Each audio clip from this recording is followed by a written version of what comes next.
We are live. Welcome to Myth Vision Podcast. I'm your host, Derek Lambert. We're going to be talking about the Exodus today. The debate, is the Exodus a myth or is it actual history?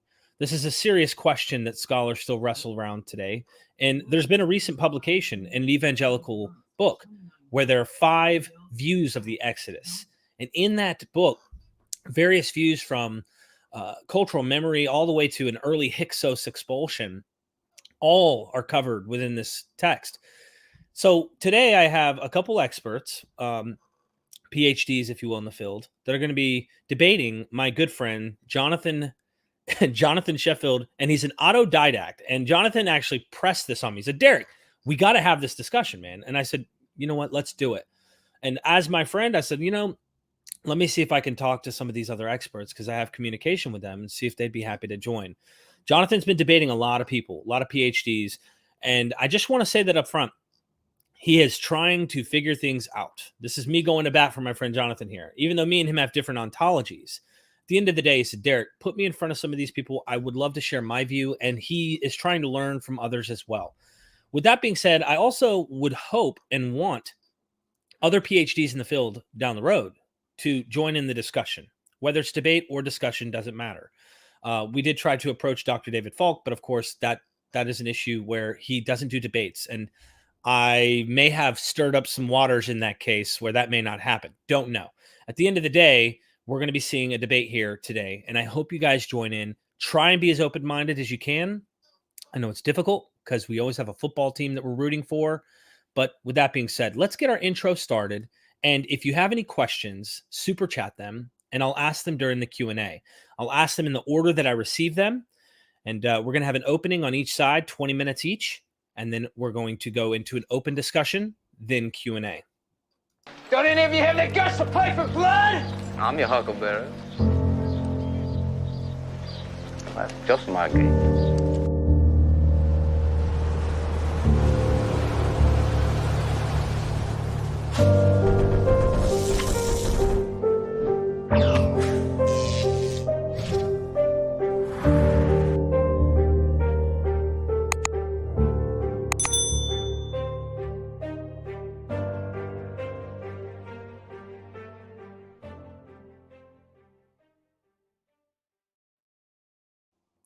Thank you, everybody, for joining me today here on the Exodus debate, whether it happened or not, if it did, what happened, etc.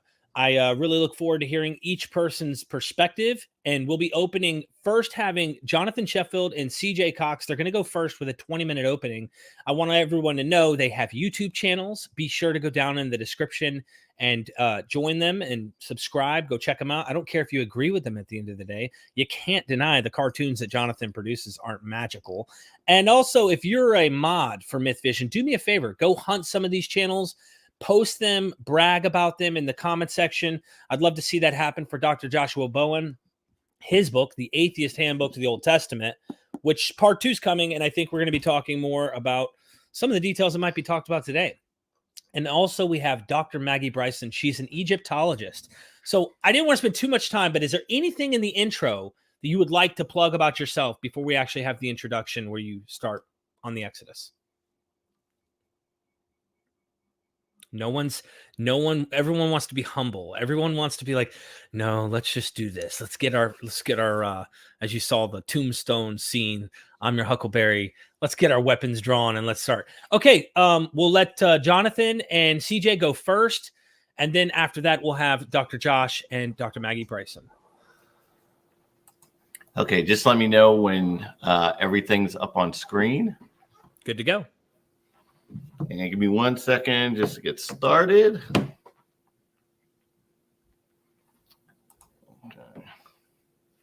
Okay. A racehorse, a murder, and a dog that did not bark. What do these factors tell us about a particular case? And how do they relate to our proposed investigation of the Exodus narrative? In the 1892 book, The Memoirs of Sherlock Holmes, Sir Arthur Conan Doyle offers us a short story that ties these pieces together. A mystery entitled The Silver Blaze, which documents the disappearance of a famous racehorse the night before the murder of the horse's trainer. Sherlock Holmes solves the mystery in part by focusing his attention to a curious incident. He recognized that on the night of the murder, none of the people he spoke to in his investigation remarked that they had heard barking from the watchdog. This fact that the dog did not bark at the intruder when you would expect it to do so while a horse was being stolen led the detective to the conclusion that the evildoer was not a stranger to the dog. Instead, they were someone the dog recognized, and thus the dog did not bark. The significance of Holmes' investigation is he was able to draw a conclusion from a negative fact, that is, the barking that did not occur, to assist in solving the case. Therefore, we learn from this story that the absence of expected facts can have immense meaning. In building our case for a historic exodus, the principles of Sir Arthur Conan Doyle's short story will become quite applicable to the investigation at hand.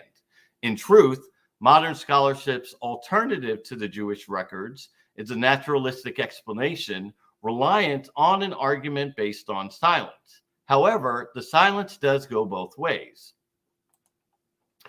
According to ancient Jewish authorities, to include Philo, Josephus, and the Talmud, the son of Ammon, Ptolemy II Philadelphus, commissioned a translation of the Pentateuch in the Greek tongue from the Hebrew around 270 BC on the island of Pharos off the coast of Alexandria. His intention? To add the Pentateuch to the universal library he was actively establishing in Alexandria. If the Exodus report is truly far-fetched, it is odd the Egyptian priests and Greek officials did not falsify a narrative that would have been viewed as a threat to the Egyptian state and religion. Hence, a curious incident of the dog that did not bark. The intent is not to draw an absolute conclusion from this silence, but instead recognize that the silence of the Egyptians and Greek officials is nevertheless as significant as the silence for Sherlock Holmes in the case of the dog that did not bark. The publication of the Pentateuch at the Library of Alexandria would have formally made the records available to the Egyptian priests and Greek officials, a reality that would have naturally subjected the Pentateuch to criticism among the ruling class and educated elites.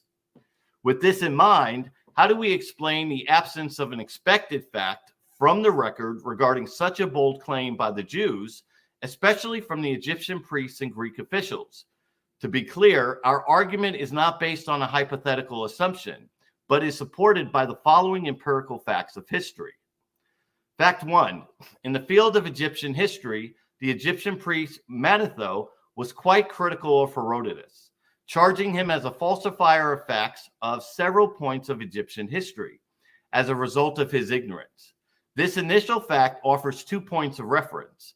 Firstly, it supports our case that the Egyptians were well aware of what they perceived as errors in their sacred histories, resulting from their acquaintance with the Greek writings.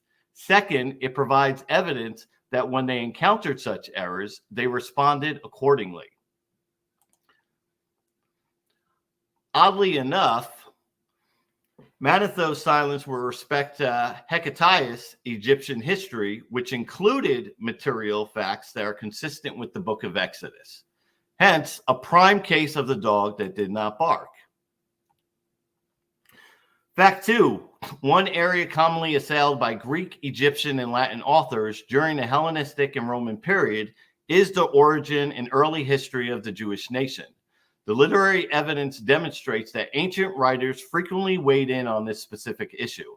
If the Exodus were truly a myth, surely ancient, independent, hostile witnesses would naturally falsify the event's account by appealing to its absence in the Egyptian records. Despite this suspected reality, the histories of Tacitus, Strabo, Pompeius, Trogus, Diodorus, Appian, Celsus, and a host of others are consistent with the material facts in the book of Exodus. Yet again, we see the dog that did not bark. Thus, the absence of those expected facts supplies positive evidence supporting the validity of the Exodus report. In the case of the Exodus, our opposition often posits that the ancient testimonies on this event are late, alleging that these reports are not based on reliable data sources and are therefore not used. In response, let us review the evidence that explains why the ancients were in a better position than current scholars and archaeologists to inspect the source Egyptian documentation and construct an empirical history to weigh in on the Jewish exodus. Fact 3, writing has existed in Egypt since around 3250 BC. Therefore, from the period before the supposed time of Joseph, a Jewish exodus, and up until the present day, there was writing in Egypt. To that end, there would seem to be no known gaps in Egyptian history that might impede our investigation. Fact 4, according to Diodorus, the Egyptian priests had records which were regularly handed down in their sacred books to each successive priest from early times. This literary evidence documents the legal chain of custody for the Egyptian records via the succession of priests. What's more, it establishes that copies of the source records were preserved down through the ages. We also read in Herodotus that he saw the Egyptian priests reciting a list of its kings from its records, and that Egyptians are surpassed by no nation in their strong and ever-present desire to leave upon stone or papyrus permanent records of their history, thus supporting Diodorus's testimony. Fact 5, the Rosetta Stone proves that the Egyptian priests could still read the ancient hieroglyphic writings as late as 196 BC. This evidence rules out any notion that the Egyptians couldn't read the ancient hieroglyphics by that time. And fact 6, during the reign of Ptolemy I, it is said he encouraged the Egyptian priests to accumulate records of their past histories and render them available for use by Greek scholars and men of letters who he had invited to live in Egypt. His goal? To better understand how to rule a civilization that has existed for over 3,000 years. The byproduct of Ptolemy's actions is documented in the writings of Diodorus, who tells us that many Greeks visited Thebes in the time of Ptolemy, son of Largus, and composed histories of Egypt from its source records, one of which was Hecataeus. This supports the validity of Hecataeus' writings. We can logically infer from these facts that a Greek like Hecataeus at the court of Ptolemy in Thebes, when the Egyptian temples were still operational, had an unrivaled opportunity in early Ptolemaic times of writing an excellent and accurate history of Egypt. Hecataeus' unique advantage to inspect the Egyptian sources cannot be replicated by modern scholarship today. To that end, Hecataeus' Egyptian history is a critical piece of evidence that demonstrates early Egyptian records supported the material facts of the book of Exodus. Diodorus, who used Hecataeus' Egyptian history for his Erkers on the Jews, further corroborates that point. The Greek conquest of Egypt and surrounding territories was able to leverage the death of these nations' information centers, thereby pushing the boundaries of our knowledge, which it centralized at the Library of Alexandria, resulting in the greatest achievements of the intellect to include systematic histories of the areas. The circumstantial evidence even seems to draw the inference that Euclid was able to leverage the death of Egyptian knowledge in architecture and cartography from years of building the pyramids and control of the Nile to compile one of the greatest works in geometry. The library essentially operated as a think tank for the better part of 6 centuries for the Ptolemies, his scholars, and the Roman Empire. Irenaeus spoke of Ptolemy's desire to equip his library with the writings of all men as far as they were worth serious attention. Somewhere between 200 and 700,000 estimated scrolls filled its shelves at the original museum in the royal district of the city, and about 42,000 more works located at the daughter library located in the Serapeum. The ancient historians had access to this type of information, and we do not. The documents in those libraries are lost. Therefore, by all estimation, modern scholarship is operating with at least 700,000 less documents than the ancient historians. And that's just from the Library of Alexandria. All modern scholarship has is what's left from the ancient world. not what was available. Therefore, the ancient testimony should have greater standing on this issue. And with that, I turn my time to CJ, and thank you, Dr. Bryson and Dr. Josh, for allowing me to share my thoughts on this issue. 10 minutes left, CJ. Thank you. I do want to let everybody know I had an opening statement prepared, and my computer decided that it hated me. Either that or God decided he didn't want you to hear my arguments exactly how I wrote them. So I'm going to try and my best remember everything that I had here. It's not going to be too big a deal, but I just want to let you guys know if it sounds a little bit odd, that is why. And by the way, anyone who wants to relinquish the remainder of their time, if for whatever reason you don't finish, you're more than welcome to do so. Absolutely. Thank you. So I want to first get some formalities out of the way. Thank you, Doctors Bryson and Bowen, for having me here today and discussing this with me. Thank you, Derek, also for the hosting. And thank you, audience here. I know that me and Mr. Sheffield are, of course, I guess, hostile, you might say. So I appreciate you guys hosting us on your platform. I certainly do enjoy these conversations. I want to go ahead and jump right into some of the arguments that I had here. The first point that I wanted to make is something which I like to call academic retreat. And that is this nasty habit the secular academics seem to have. Excuse me. Did I have that? Sorry, I thought that was me. My apologies. So this nasty habit the secular academics tend to have of reaching consensus that such and such historical event from the Bible, whether it be a person, a place, or a group of people, or a thing, or whatever it happens to be, didn't actually happen, didn't actually exist, wasn't a real people group. And then when evidence comes up that inevitably shows that this is definitively the case, they just move on, reach consensus on a new biblical fact, and then pretend like what just happened in the last 100 years of academia didn't actually happen. Let me give a couple examples of this, okay? It was only 200 years ago that academics had consensus that Nineveh did not exist. It was only 100 years ago that academics had consensus that the Hittites did not exist. It was less than 30 years ago that academics had consensus that King David did not exist. And in each one of these situations, the Bible was shown to be true through the archaeological evidence, and the scholars, without skipping a beat, reached consensus on new facts and moved on as if nothing had happened at all.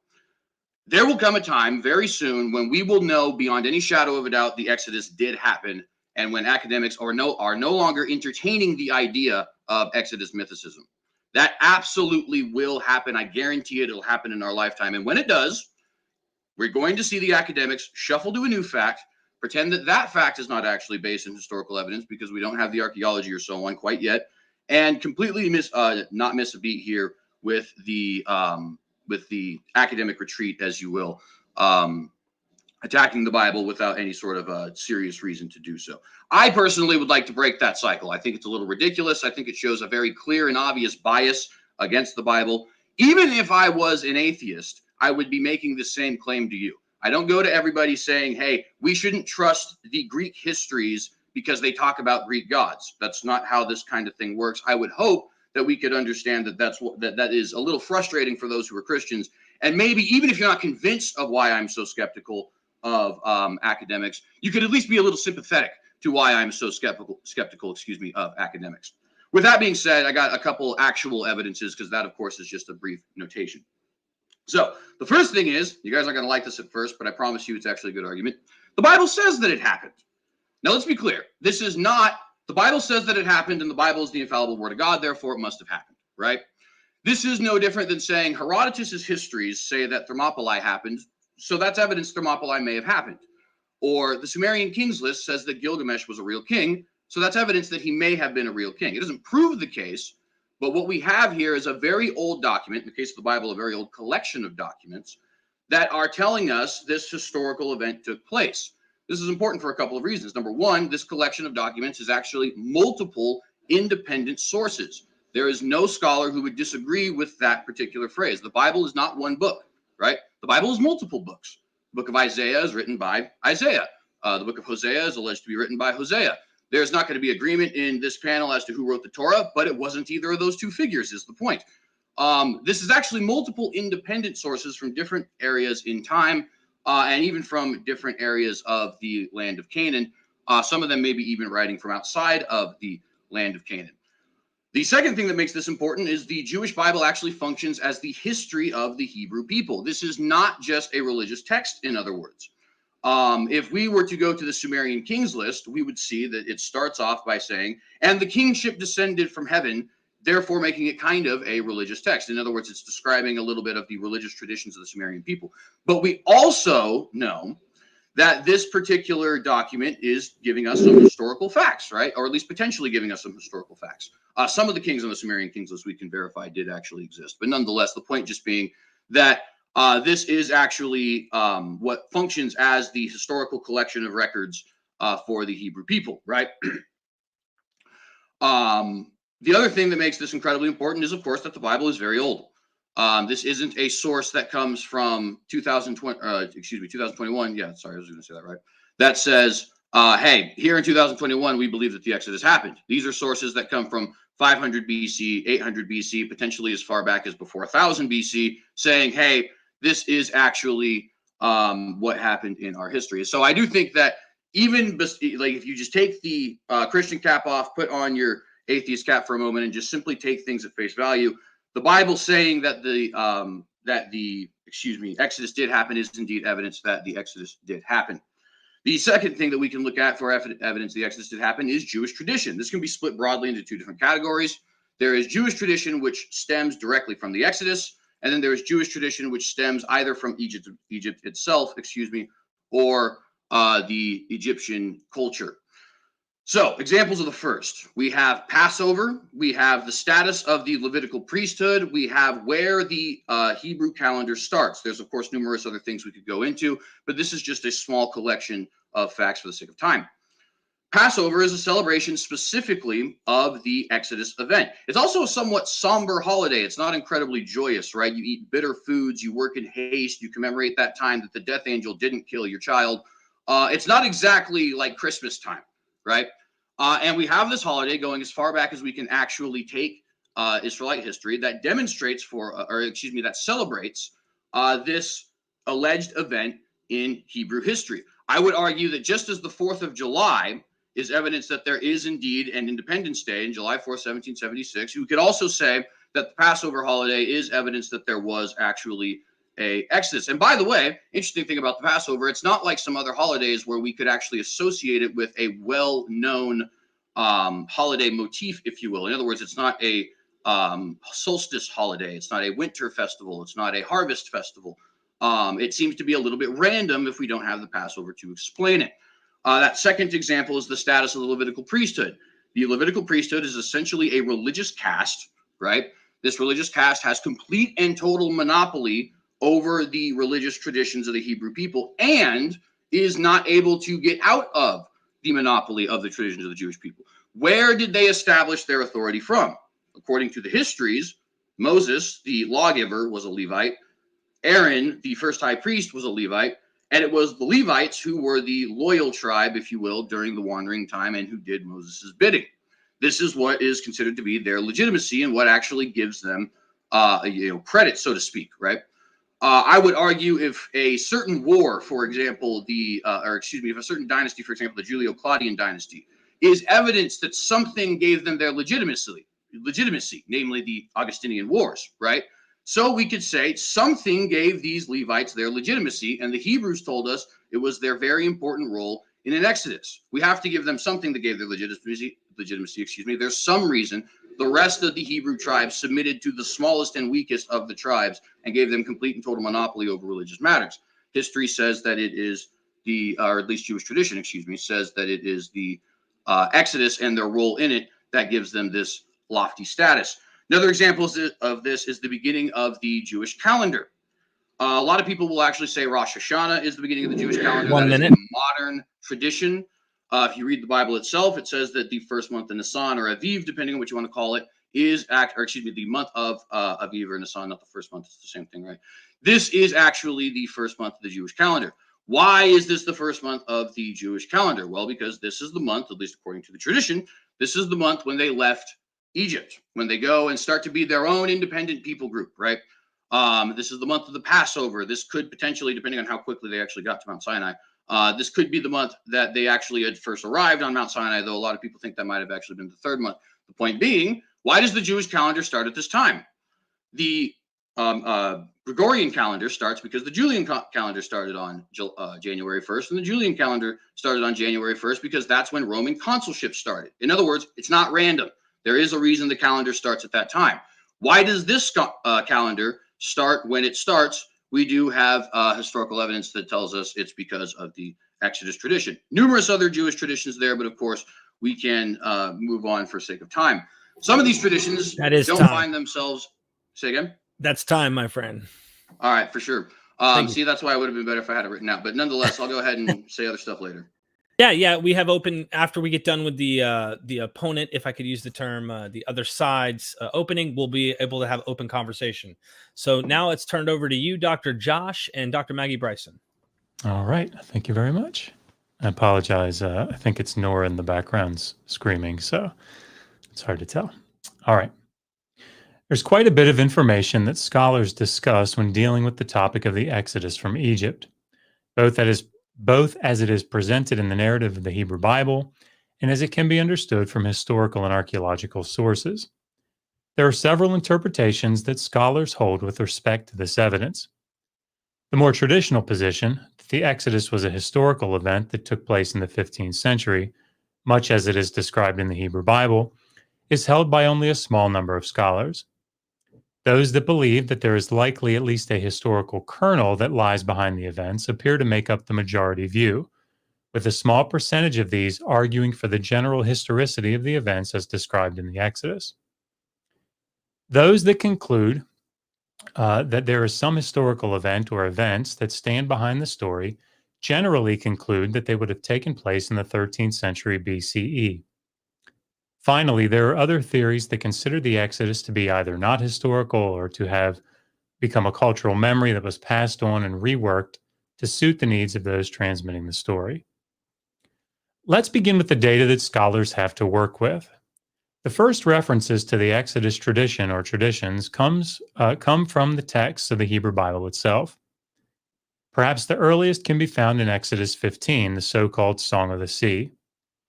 Dating at the earliest to the end of the second millennium BCE, these 18 verses present some aspects of the story as it appears in the book of Exodus, but clearly does not contain many of its key features. In addition, the oracles of Balaam, found in Numbers 23 and 24, may date to the 9th or 8th centuries. Again, this text appears to show that an Exodus tradition in some form was known to the writer, but it is not the complete story as we have it in the book of Exodus. Two of the early prophets, Hosea and Amos, contain passages in their books that speak of the Exodus from Egypt.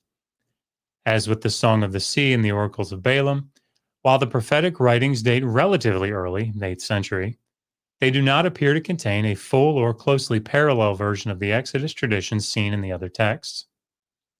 Finally, the Merneptah Stela, the earliest known reference to a people group known as Israel, was, while not an example of the Exodus tradition per se, shows that by 1207 BCE there existed a group of Israelites that were significant enough to be combated and documented by the Egyptian pharaoh.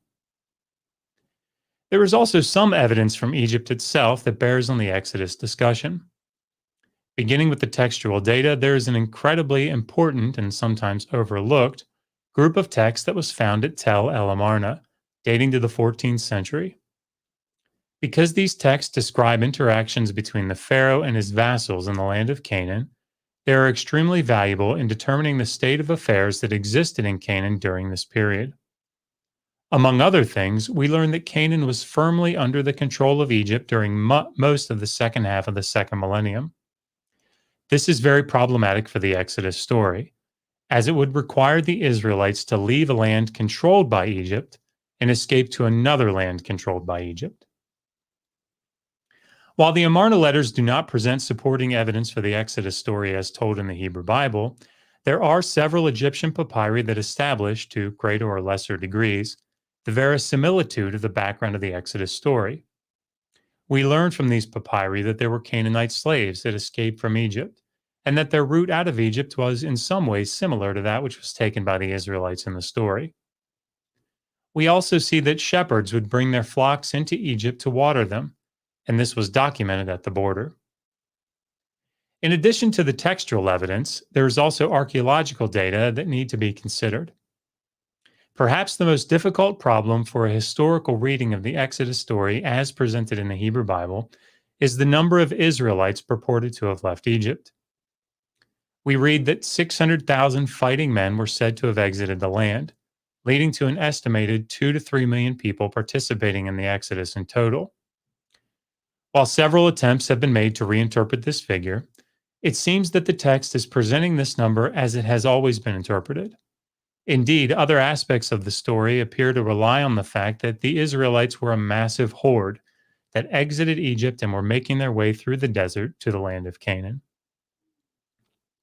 Other archaeological and historical data suggest that there was tightened security at the Egyptian border, both in and out, following the expulsion of the Hyksos.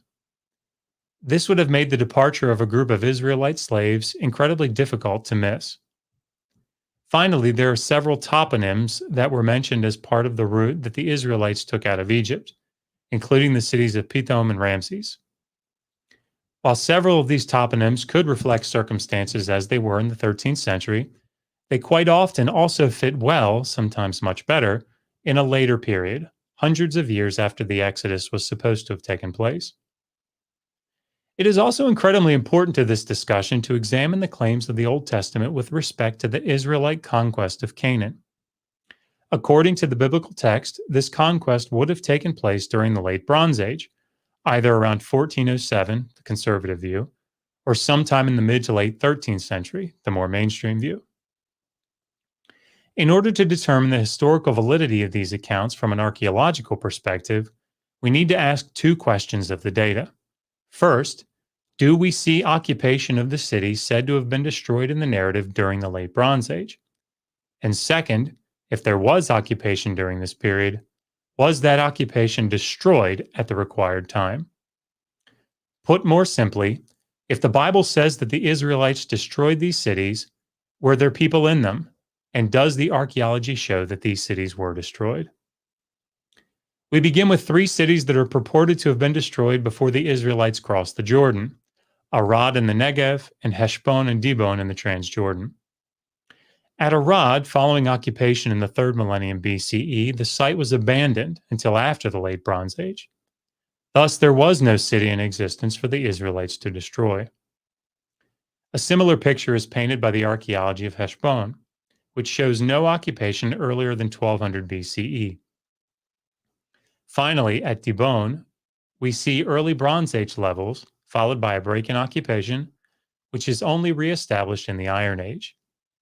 In all three sites, there appear to be no late Bronze Age remains of cities that the Israelites could have destroyed. The situation does not improve much as we cross over into Canaan. Beginning with Jericho, despite some debate over the dating of some of the features, especially a wall from the early Bronze Age, at most there was a small unwalled village at Jericho at the time when the Israelites are said to have destroyed it. This, of course, is completely at odds with the biblical account. When we move to the city of Ai, the situation is much like Arad and Dibon before. There was occupation at the site in the 3rd millennium, but the city was abandoned during the Late Bronze Age. When the site was reoccupied around 1200, it showed no fortifications. With Jericho and Ai standing firmly at odds with the stories of the book of Joshua, we turn to Lachish.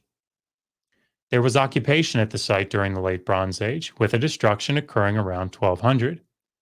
However, the archaeology shows that Lachish was immediately rebuilt as a Canaanite city, which poses problems for the biblical story. Finally, when we examine the archaeology of Hatzor, which is the one city that may fit, at least in part, with the Old Testament narrative, we see that the city was destroyed in the mid to late 13th century.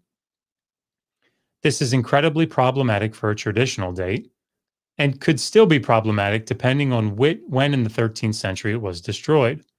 Nevertheless, it may fit well with the biblical narrative. And although the site was abandoned for approximately 2 centuries after its destruction, it does appear to have been ultimately occupied by the Israelites. Several different models have been advanced over the last century, including both outsider Israelites coming from outside Canaan and insider models, Israelites being indigenous to Canaan. It appears that scholars have concluded that both outsider models, both conquest and peaceful infiltration, as well as the insider model known as the Peasants' Revolt, are no longer tenable given the archaeological data now known. Instead, nearly everyone appears to agree that the Israelites were in fact Canaanites who settled down in the hill country. The debated issue is who these Canaanites were, for example, pastoralists or disenfranchised city dwellers. The bottom line is this: the story of the Israelite conquest as told in the Old Testament appears untenable in light of the archaeological evidence. No single mass of outside conquerors entered into Canaan and destroyed multiple Canaanite strongholds. This picture simply does not match the archaeological record. With all of this in mind, what can we say about the story of the Exodus as we read it in the Old Testament? First, the Exodus as described is not historically reliable. Not only do we lack evidence for the events described in the book of Exodus, but the historical situation that we know of in the late Bronze Age in Egypt and Canaan is incongruent with the events described in the text. As Propp observes, archaeologists and textual historians agree that the biblical narrative is not contemporary with purported events, has a complex literary prehistory, and does not fit comfortably with known ancient Near Eastern history. In order to overcome seemingly impossible details like 2 to 3 million people leaving Egypt at one time, significant reinterpretations are required that appear to be quite problematic. Second, the story does have verisimilitude. The background to the narrative has many aspects that generally fit with the circumstances of the second millennium. It would be unwise to conclude that none of the concepts or themes in the Exodus narrative can be found in the world of ancient Egypt and Canaan. There were Canaanite slaves in Egypt. Egypt did enslave and control the Canaanite population in Canaan itself. There were slaves that escaped from Egypt. In fact, it is quite likely that this familiar and reasonable backdrop made it easier for the story to remain in popular usage. However, and this is very important, just because some or even many of the toponyms or general backdrop might fit well in the second millennium, we must remember two things. First, they do not fit in a specific moment in time. Many of these events took place spread out over the second millennium. Second, just because the story contains some genuine elements or even memories, we cannot simply conclude that the story as a whole is therefore true. As we often say, no one would conclude that Spider-Man is a true story simply because it took place in New York City. In the end, what matters most about the story? Is it that a literal 2 to 3 million people were miraculously delivered from captivity following 10 supernatural plagues being inflicted upon wicked Egyptians? No, I don't think so. What matters most, in my opinion, is how the story has been used by believers to sustain them through periods of great difficulty. Indeed, stories can be incredibly powerful. William Propp has brilliantly described the development of the miraculous story of the Battle of Mons during World War I. The British soldiers, under a fighting retreat, came to believe that they had been delivered by angelic beings who fought for them against the Germans. This was not an isolated story, but became an international account of deliverance, even making its way into some sources as purported history. What are we to make of such a story, and how can it help us understand the Exodus? Propp writes, quote, "We know that the Battle of Mons occurred. We know its precise dates. We know its exact location. We know the historical context. We can date Machen's story to the day. We can supply oral and written testimony from literally thousands, probably tens of thousands of diverse sources to gain a stereoscopic image of the times. In other words, we have precise reference points to support the historical analysis." Yet for all this historical information surrounding the events in question, there is universal consensus that angels did not miraculously defeat the German army at the Battle of Mons. But did that really matter at the time? In a very real sense, it did not. Right or wrong, such a story not only bolstered the confidence of the soldiers who believed they had been divinely delivered out of harm's way, but also unified many of them around a common miraculous event, of which they believed they were a part. In the same way, the story of the miraculous deliverance of Yahweh against the evil Egyptian pharaoh may have served to bolster confidence and unify the fledgling group known as Israel, forming in the highlands of Canaan, setting them apart from the surrounding people groups. At a minimum, the Exodus ultimately served as a powerful origin story that continues to keep those who identify with it as a unified people, even thousands of years later. And Pausing, Maggie. just letting Maggie know you have 5 minutes and 30 seconds to finish up. Thank you for all the super chats. I will be taking those during Q&A. When we get to Q&A, I'll go in the order of the super chats and address those. So thank you all for the super chats. I just want to add, I think Josh did a really good job of summarizing the issues at stake. For me, I think it's important to be respectful of people of faith when we discuss this issue. I don't actually know a lot of scholars who don't think that it's interesting to look at what history might underlie the Exodus narratives. And I think that for something as central to the identity of a people, the Jewish people as the Exodus, it's really worth looking at and giving a serious critical thought to. But I think it does an injustice to the Hebrew Bible not to try and understand what the text is really about, what it's really saying, what value these stories could have beyond sort of trying to find archaeological evidence that doesn't exist for a literal interpretation or a literal understanding of this narrative. I think, as an Egyptologist, I'm mainly here today just to kind of fill in any gaps that I can. If anybody has questions or sort of wants the Egyptological perspective here, I'm here to give it. But I can tell you from the perspective of an Egyptologist, I have a lot of colleagues who are very interested in this story, who are very interested in the history behind it, and respectful of people's fascination for it, for the importance that it holds in the lives of so many. So thanks for the opportunity to join this conversation. I enjoyed hearing Jonathan and CJ's perspective, and I'm looking forward to seeing what questions come up. Thank you so much. That left 4 minutes left. I appreciate you relinquishing that time. We'll go ahead and go to opening, like an open conversation / if I could call it cross-examination. The goal will be to be respectful of each other, try not to allow this to get too emotional. I will only interject if I feel like it's becoming hogged or there's some disrespect in terms of communication here. So with that being said, I think since you guys just finished your opening, let's allow Jonathan and CJ to start, and then we'll go back and forth. I'd like to make this for the next 60 minutes. If you guys run out of things to talk about, we'll relinquish that time, get straight to Q&A, super chat your questions, and I will take them during Q&A. Thank you once again. Okay. Yeah, so Dr. Josh, please don't yell at me. But no, I'm just kidding. And this is for either Dr. Josh or Dr. Bryson. While you've laid out a good case on the absence of evidence in what you're looking at in the early data from the Egyptian records that you wouldn't feel is consistent with the case, what positive data are you making for your case? So where is the positive data to support that this did not happen? And I'll let either one of you respond. Go ahead, Josh. No. I was just going to say that, Jonathan, I think that we are all in agreement that logically, right, it's a famous logical proposition that you can't prove a negative.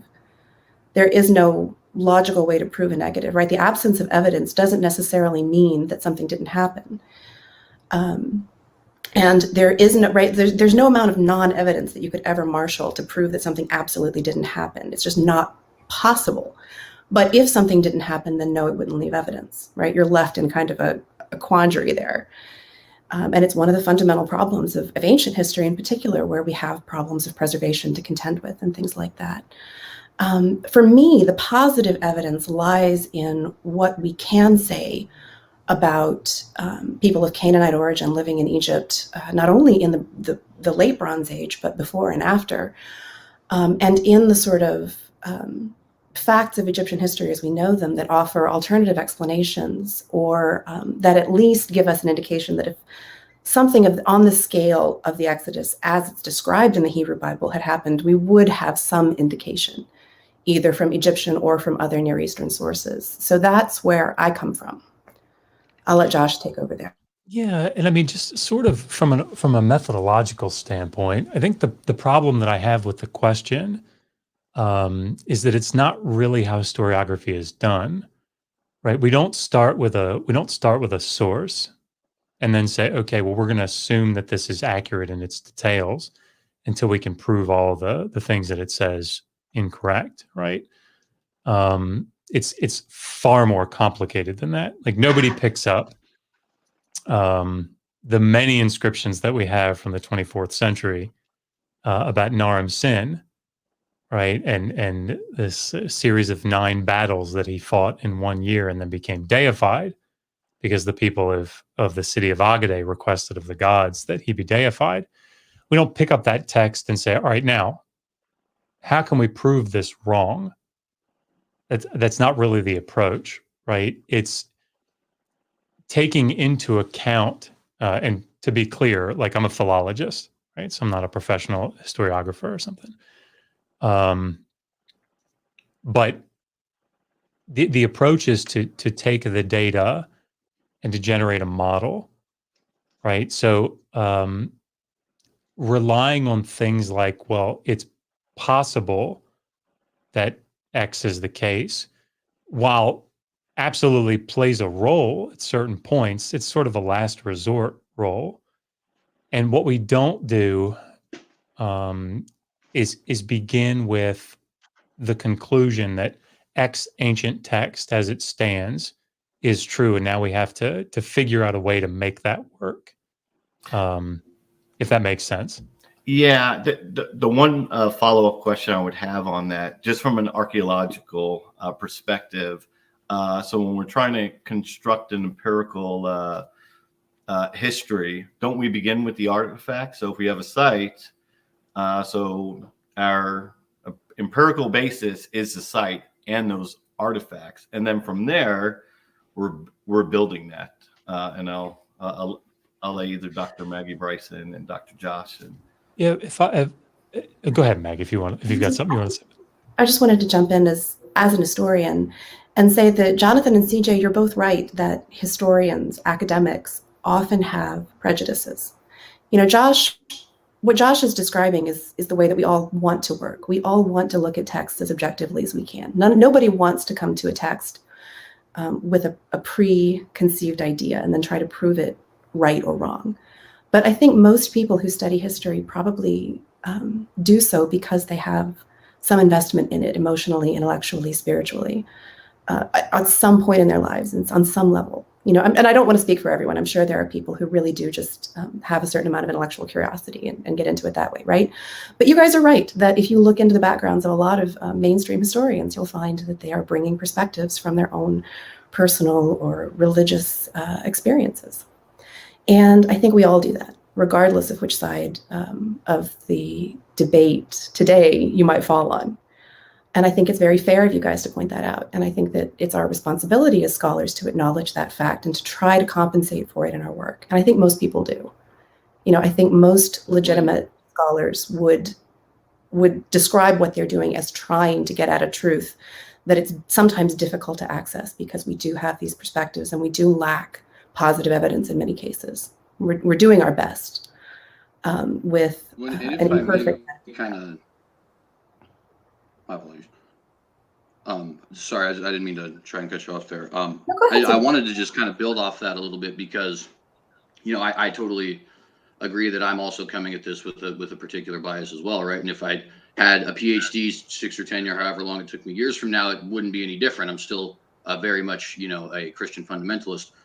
That said, though, I feel like I can take my fundamentalist cap off and make a lot of the same arguments that I would make for an Exodus. And I really want to talk specifically about 2 things Dr. Josh mentioned. You mentioned the Battle of Mons and Naram Sin, which I think perfectly illustrate the position that I'm coming at here today. I'm willing to grant, for sake of argument, that Moses never worked a miracle, that prophethood is not real, that there is no God, and that the numbers are exaggerated. I think all of that can be granted for sake of argument because none of it actually disproves the central claim, which is there evidence of the people who became the Israelites actually leaving from slavery in Egypt at a point in time, right? Did that event, the historical Exodus, take place? And just to give a really good example, right? We have the Battle of Thermopylae, right, which has tons and tons of false facts surrounding it, right? False facts regarding certain deities, false facts regarding way exaggerated numbers, false facts regarding, how does anybody know what Leonidas did in his last seconds if everybody was killed, right? That doesn't make any sense. But we know that Thermopylae happened, and we know that Leonidas existed, and we know that the 300 Spartans did die there. And even though it wasn't a million Persians, it was a really, really large army of Persians, and so on and so forth, right? My point just kind of being that even if we grant a lot of the points that you guys made, let's say the numbers are exaggerated, let's say it's 10,000 or even lower, right? Is that actually disprove the central claim here, which is that an event, the Proto-Hebrew people left Egypt at a point in time, were led from slavery at a point in time there, and then came into Canaan via conquest. And I think Naram Sin and the Battle of Mons proved very clearly that I don't think it does. If the miracle claims aren't true, if the numbers are exaggerated, again, all that other kind of stuff, I'm kind of just repeating myself, but it doesn't actually do anything other than tell us some of the details might be wrong. But the actual historical claim is what I'm personally trying to defend. And so with some of those things, I'm just willing to grant them for sake of argument. Sure. So go ahead, make your case. Because if you're going to just, hang on, that was sort of rhetorical. Because if what you're going to marshal is the Hebrew Bible, it's just not that simple, right? You can't marshal the Hebrew Bible and say that, we have to start with this is a historical document because that is the debate, right? So, well, not exactly. The debate is the claim, right? Because there's multiple documents, and multiple documents have evidence of the claim, right? But the debate is the claim itself, because you and I actually agree that the document is historically reliable, at least in certain instances, right? So, for example, you would obviously say that when in the Book of Chronicles, right, when we're talking about the kings, that's probably fairly accurate history of the Hebrew kings, right? Not the Chronicles as much as maybe Kings, but okay. Well, Kings works for certain. Either way, one of the books, right? The point just kind of being, we actually do agree that this is at least somewhat historically reliable, both of us, right? So all I'm saying is that it's historically reliable in this past event, right? Even if certain details could be wrong. And again, we know from other examples like Naram Sin, like the Battle of Mons, like the Sumerian Kings list, all these other kinds of things. There is evidence where we discount an awful lot of it, but still recognize that it is evidence of a certain claim, right? We recognize that Gilgamesh could have potentially been a king, even though the Sumerian Kings list has thousands upon thousands of years at it, right? Yeah, if I could. So there's a fundamental difference, I think, between the claim of the Hebrew Bible about the Exodus and something like Naram Sin, and that is the contemporaneous nature of the source material, right? So when we think about something like Naram Sin, if we only had copies of stories or of that story from 700 years later, it would be a lot harder. It'd be a lot harder to, and if that were all that we had, it'd be a lot harder to say, yeah, we actually think there was probably some battles, right, that Naram Sin fought. And even with these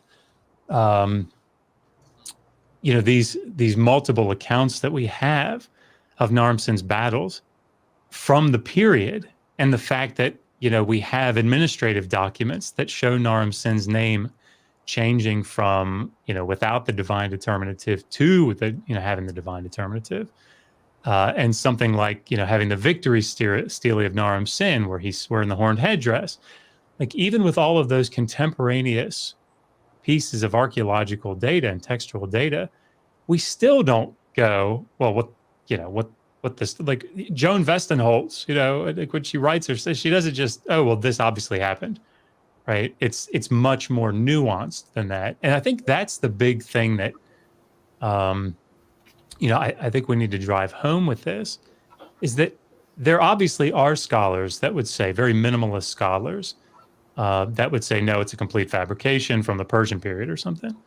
But most scholars that you'll encounter will say, with a consensus. Yeah, I mean, there very well may have been, you know, some real historical background to this, some cultural memory or actual events, right? But the problem is that's not the question. The question is, do we turn to the Hebrew Bible and say, all right, this description as given in the the book of Exodus or in Numbers, like this is actually how it was.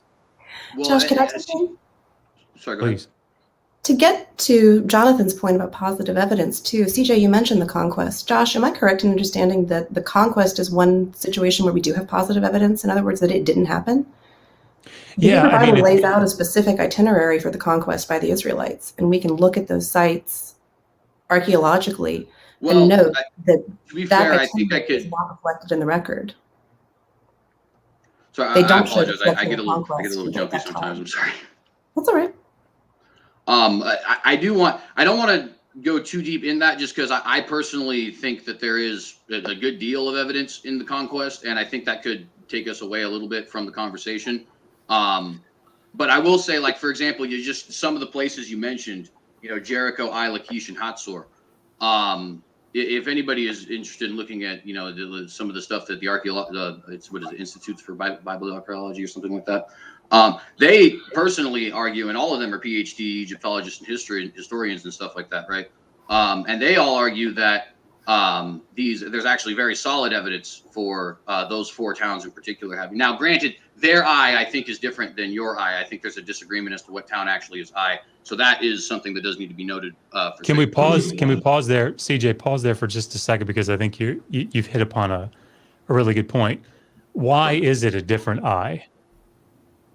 Yeah, well, so certainly. So, and there is an Ai that that was originally believed to be the Ai, and now there's this dispute, right? And this Ai is why? But sorry, I really want to camp on this. I really want to. Right? So I really want to camp on this. Why is it now disputed? Right. No, and that's what I was saying. So this particular Ai, the first one, is said to have been abandoned from sometime like 2000 to 1000 BC, which is a very large period of time, and obviously would include both possible dates of an Exodus. There is obviously some arguments that maintain a biblical Exodus as well as the traditional Ai. The one that I think is most popular, although I don't know if anybody actually buys it anymore, is Richard Gabriel used to say that the Bethelites used Ai as sort of like a base. But nonetheless, the point just kind of being, I fully recognize your point there that the original. Well, let's not move past it because I think it's important because it kind of goes back to something you said earlier in your opening when you said that academic retreat, right? That when scholars find that this consensus that we held no longer holds, what's good for the goose, right? And like somebody like Bryant Wood from University of Toronto, right, where he got his PhD. He's digging it, Makatir, and making this argument that it's not I. Well, there's a reason that he's doing that, right? And it's not because he went over to this other tell for no reason, right? It's because I is such a huge problem, and it's the agreed upon site has been for. And this is also the case with Jericho, right? And I want to say one more thing about this. From a biblical archaeology standpoint, I have a whole chapter on this in my first book.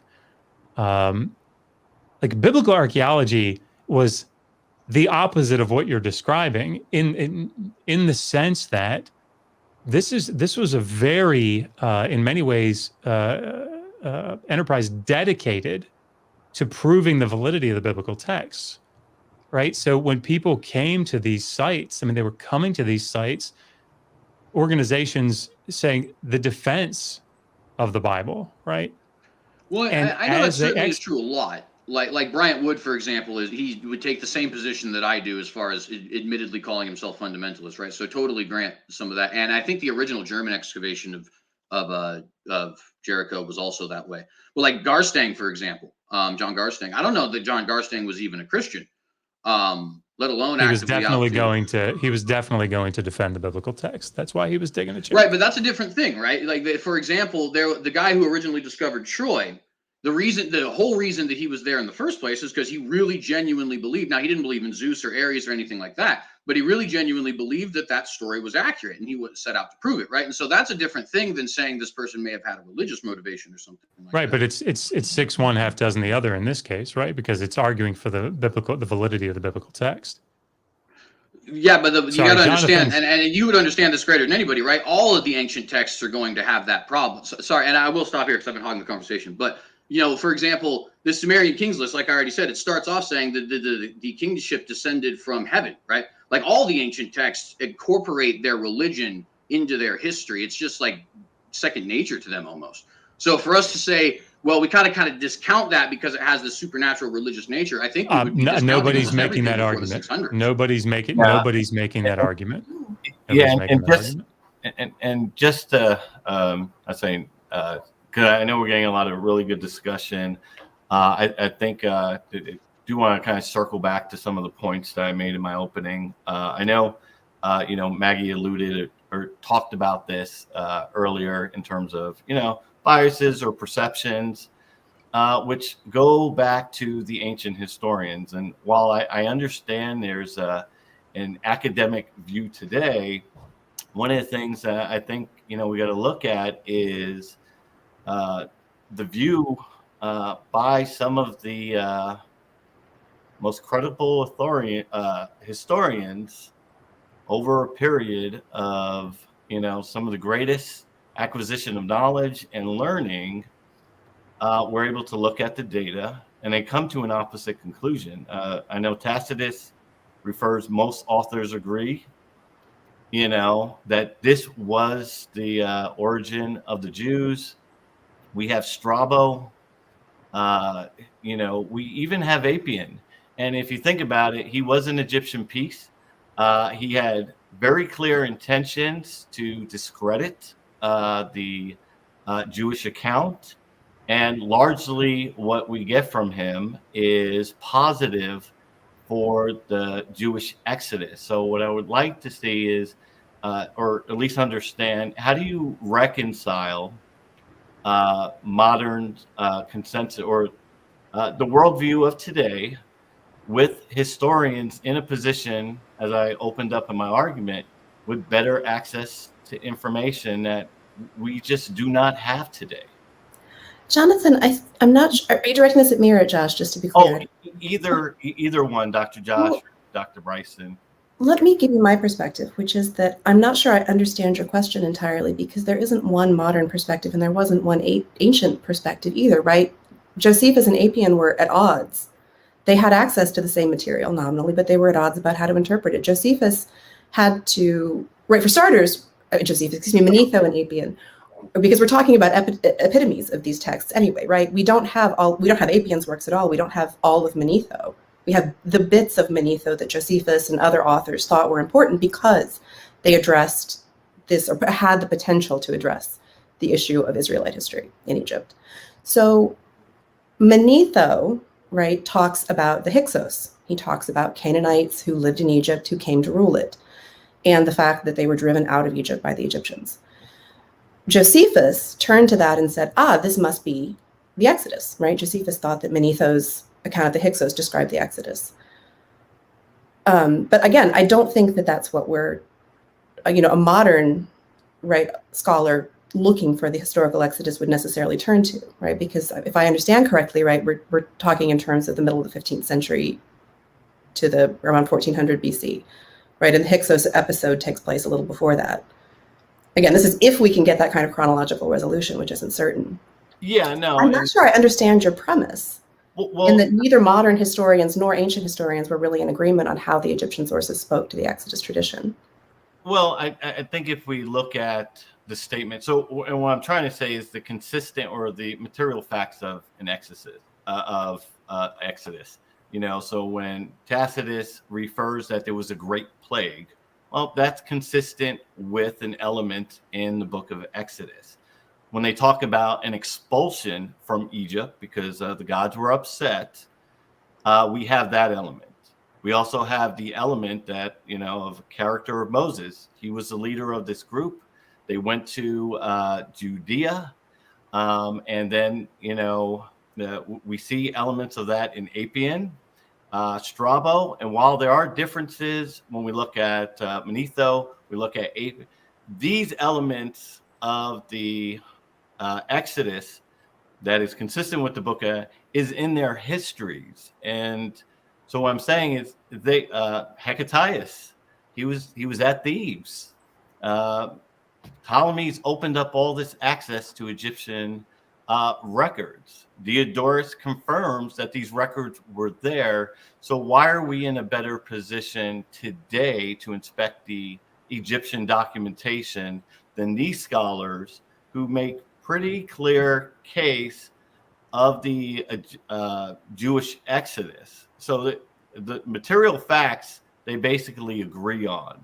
There's some differences which just show that they're independent. So I'm not suggesting that we're in a better position to inspect the ancient Egyptian sources, but what I am stating pretty categorically is that I don't think that the ancient authors were authoritative in saying that the exodus of Israel from Egypt happened as it's described in the Hebrew Bible. The status of Jews in Egypt was, as was the status of a lot of people in Egypt in the Ptolemaic period, a subject of contention. And so they were interested in the history for, some of the same reasons we are, right? What does it mean to be Jewish? What should the position of a Jewish community in a given state be, right? Or any religious minority. And so they looked to the ancient Egyptian sources the same way we might, and they probably did have better access to them. But even with that better access, they still weren't able to come up with definitive and undisputed conclusions about what the Exodus even would have been if it had happened, much less that it actually did. And I don't think anyone, and obviously, right, things like the idea that there was a plague in the late Bronze Age, a pandemic disease that affected Egypt, that affected Canaan, that affected the Hittite Empire is clear from plenty of other sources of evidence. We don't have to turn to Tacitus to know that there was a plague in the 14th century BC, right? The Temple of Amenhotep III, right, is full of these statues of the plague goddess. There are spells on papyrus from a bit later, but admittedly still there, that talk about the Canaanite illness, right, that talk about a plague of black boils, right? The bubonic plague, in fact, produces symptoms like that. So if it was present in the ancient Near East, then yeah, sure, there might have been a plague of black boils. But the sources that we have for that, right? So the plague in the reign of Amenhotep III, then these spells against Canaanite illness, right? They date to a range of they span a range of time. They don't land at 1450 or 1400 BC or whatever it is that you want to call it, as if there had been a singular instance of plague that could have been wrought upon Egypt by a god, right? There's the plague of hail, right? There is a tempest stela, right? There is an Egyptian stela, composed at the behest of an Egyptian king that describes a massive storm, a bad weather event that caused a lot of trouble in Egypt. That dates to maybe around 1550 BC, right? A date that no one posits for an historical exodus, right? There is plenty of Egyptian evidence that speaks to events like this, right? And of course, there were people of Canaanite origin, West Semitic speakers living in Egypt. There may have been Yahweh worshippers living in Egypt in the Bronze Age.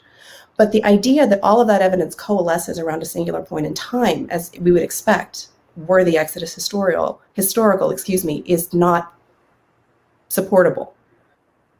Would you agree that from the histories of Tacitus, Diodorus, Hecataeus, Strabo, that they all blamed the Jewish people or the foreigners, large majority of them being the Jews that moved on, were expelled for that reason, which would be another really consistent element with the Exodus case from their perspective? So the Hellenistic historians had both an axe to grind and the benefit of historical perspective, right? They had a current political problem that they wanted to marshal historical evidence to help them solve in their own interests. And they could then go back through Egyptian history and cherry pick the sources for information that supported them in the same way that a modern historian might. It's not right. Josh, you can speak to this with, you've done a lot of research on the Daniel problem, right? The issue of prophecy in the ancient Near East. When you see these later sources making use of earlier material, right?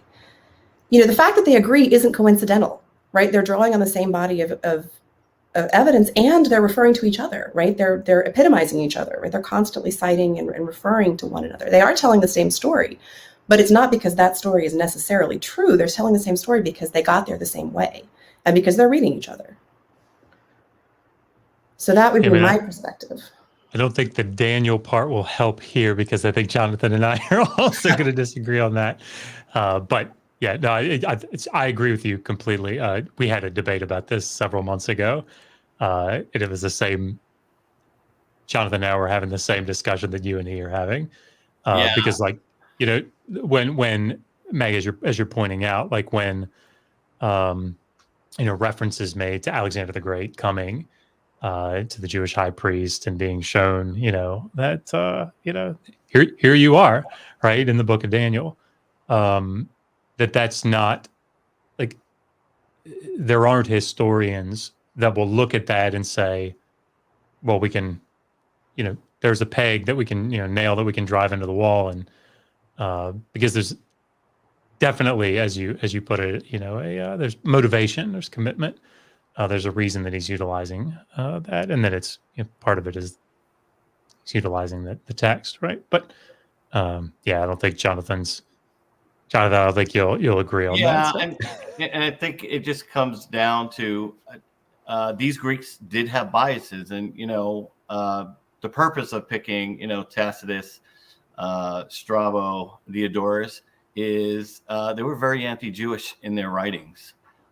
So they did not have incentive to go ahead and establish a positive history that would have posed a threat to the Egyptian religion, especially since money was very important. So they didn't have any incentive to propagate a claim that would only be positive for the Jews, their religion. So when I bring up the dog that didn't bark, that is a huge flag. It doesn't say it draws an absolute conclusion, but it does make us think why they wouldn't have responded, and they did, to this specific issue. I'm sorry, Jonathan. I apologize for interrupting. No. Go ahead and finish your thought, because I was going to ask you something else. But it is a powerful rhetorical strategy to concede part of your opponent's argument and then use it against them. And I think that any self-respecting apologist would know that.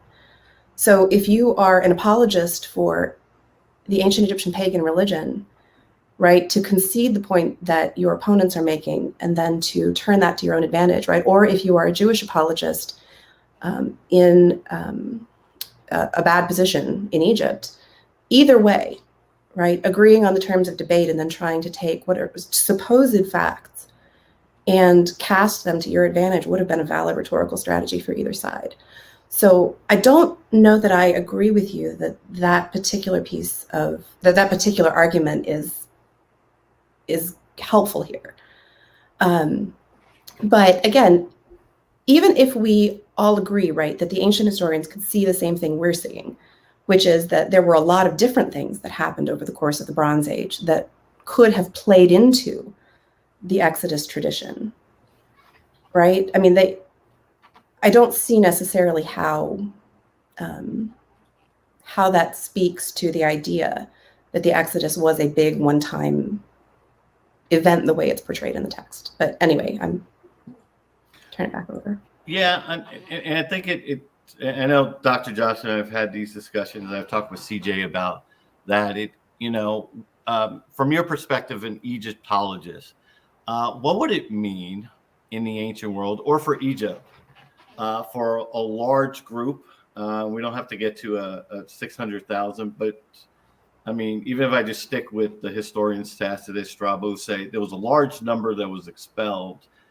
What would have had to happen for the Egyptians to allow its workforce, its economy, basically, to just leave like that? And if the Jewish account that says a mixed multitude went in that, what would have had to happen for a nation like Egypt as powerful it was to allow all the slaves to just leave.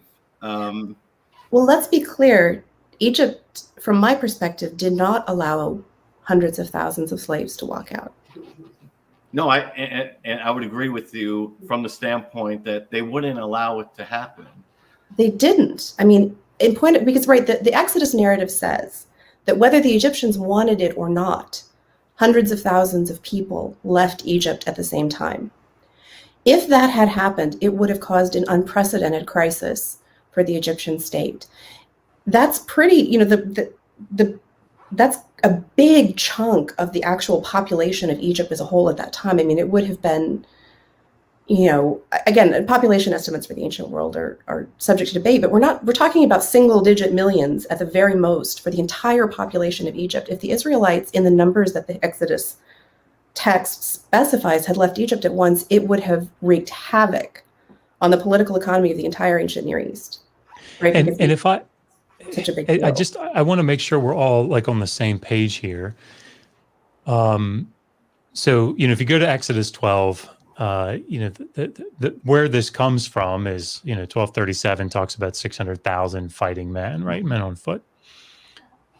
So, when you factor in women and children, the general estimate that scholars are coming up to is between 2.5, 3 million people, somewhere around there.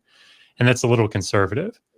Well, Dr. Bryson can speak to it, but I mean, there's 2.5 to 3 million people in all of New Kingdom Egypt, right? So in the entirety of it. So now whether one wants to make an argument that the Hebrew word Aleph there doesn't mean thousand, that it means like a military unit, or like first of all, there's a reason that we're now making that argument. And if you're talking about academic retreat, there's another example of it, right? Because everybody has translated Aleph just as I think is supposed to be translated, and that is thousand. I'd just like to state for the record, I actually agree with that. Oh, I know you do.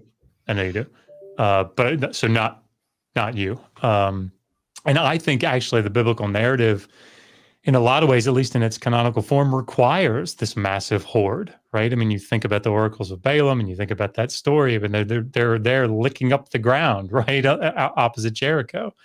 Moses making the comment like, how if we slaughter all the animals and get every fish out, all the fish of the sea, how will we feed these people? And then of course you have the censuses in the book of Numbers that are 603,550 people. I think that's the right number. And then it's a little less than that, 38 years later. Anyway, the point is that those are the numbers that that we're dealing with. And so if that's the case, like Dr. Bryson is spot on here, like havoc. I mean, it's and the other thing to remember here is, depending on when you want this to happen, you're either doing this, in either case, you're doing it in a period where Egypt has firm control on Canaan. I mean, I don't think we should overlook that. These Israelites are escaping to another part of Egypt for all intents and purposes. Right? Well, sort of though, right? Because many historians have pointed out that the Egyptian control over the Judean highlands, which is everything they would have before the United Monarchy, is weak at best. It's because there wasn't anybody up there. Well, that's the claim, right? But there is certainly evidence that there was people up there. For example, Jericho is the oldest inhabited city in world history, and that's in the Judean highlands, right? So there is certainly evidence that some people were there. Jerusalem also, we have the Amarna tablets talking about Jerusalem, right? Which a lot of people say is probably Jerusalem. In fact, it sounds very much like the Hebrew pronunciation of it, Jerusalem. Sure, but these are Canaanite cities. The point that I'm just trying to make, though, is that we do have, right, so I know there's a lot of disputing claims, that, in other words, that like me and you would disagree on a lot of the conclusions here. But the point is just that when we talk about Egyptian control over the Judean highlands, that's not really very firmly established. In fact, Thutmose III is going up there to Megiddo precisely because of that, right? At least if we have a proper understanding of his conquest there, at least. And so the point there just kind of being that, when we talk about Egyptian domination in this area, I think that's kind of overblown. We know that this was a border area. We know that it was not as It wasn't a border firmly area, CJ. It established was control as it like was a an empire province, or a right? I state. mean, it's made up of three different areas, right? Amuru, Upu, and Canaan, right? I mean, it's not like it's a area out there that's sort of on the, like something that the Assyrians would have had, maybe tentative control over. I mean, go ahead. I'm sorry, Josh. I just, again, I feel like I really should jump in here because even if we concede, and it's possible that there was an Egyptian revanchement in Canaan overall, not just in the highlands, right, but in the lowland area, coastal area as well, around 1400 BC, right, in the reign of Amenhotep the second, right, thereabouts, right through the Amarna period, is that, we concede, right, that concede is not the right word. We believe that likely happened. The Egyptians were not necessarily as soundly in control throughout the entirety of the late Bronze Age. And Josh, you know that as well as I do. But in point of fact, right, for starters, if I'm Josh, am I right that the Exodus narrative includes coastal cities? It's not just the conquest, includes coastal cities. It's not confined to the highlands entirely. I mean, it's mostly central than southern than northern, but okay. But again, so this is something that does kind of, reach to all of those geographic regions. And second, right, again, we're talking about, a third of the population of Egypt as a whole. That many people on the move is something we expect to leave a mark. Well, yeah, well, I would. Let me just. I'm so sorry. I'm sorry. I have to go change a diaper. I'll be right back. Please. Oh yeah, don't say anything interesting about me. No problem. The one thing, Dr. Josh, and I think it just comes back, to, what would it have taken? And we do see in the historical accounts, or at least in the Hellenistic and Roman histories, this great plague, this expulsion. The Jews were blamed for it, so they're looking at it from their perspective. But at that point, that we do have that empirical data, regardless of what we may think of what their source is or what their motivations for saying it. When do we begin to engage the black swan that, hey, what the Jewish narrative is saying, and I mean, as a Assyriologist, I mean, I do tie this event back to, what happens outside of Jerusalem, when the large Assyrian army, we have, an observable black swan here. And are we willing to engage it outside our naturalistic framework when it calls for it? And that's all I'm asking is, when do we start to engage that question instead of I want to try to fit it into my natural, not saying that you are, but sure. When do we start breaking out of that mold and start saying this is what it would have meant for that to happen? Let me come at it from the other direction to answer the question, because what you're describing is the last, 200 years, right? When you think about biblical archaeology, the history of biblical archaeology is this pursuit of assuming the historical validity of the biblical text and the stories that are in it, and then going to substantiate it, right? Where do we dig? I mean, I've said it before, and certainly not my saying, digging with the Bible in one hand and the spade in the other. Can I kind of push back on that a little bit, though? Because I know there is some truth to that. I certainly understand. Like Henry Rawlinson, for example, is considered the first Assyriologist, and he had a very serious conviction that the Bible was at least historically accurate, right? And I get a lot of that. But it is also true. I mean, you would certainly concede that before 1906, it was universally attested the Hittites did not exist. The Bible is a fairy tale. Before 1842, universally attested Nineveh does not exist. The Bible is a fairy tale.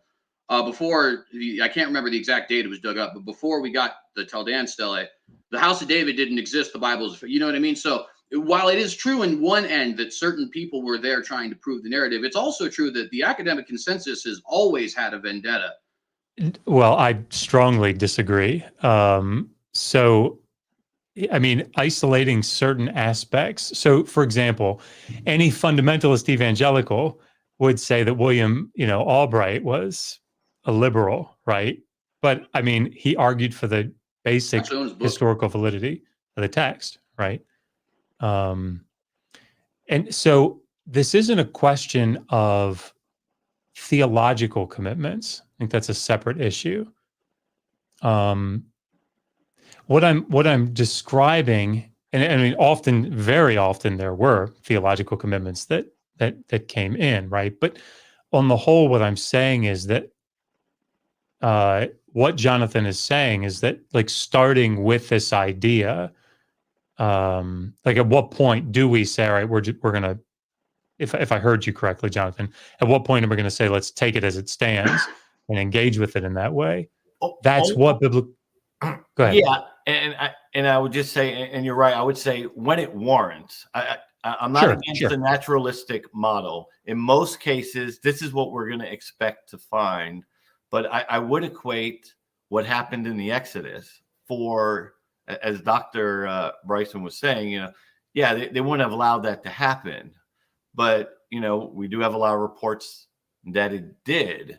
So what best explains that expulsion if it's not consistent with where it makes us step outside our naturalistic framework and start to say there may be some validity in this, because for that to have happened, because it would have destroyed their economy, they wouldn't have let their workforce go like that.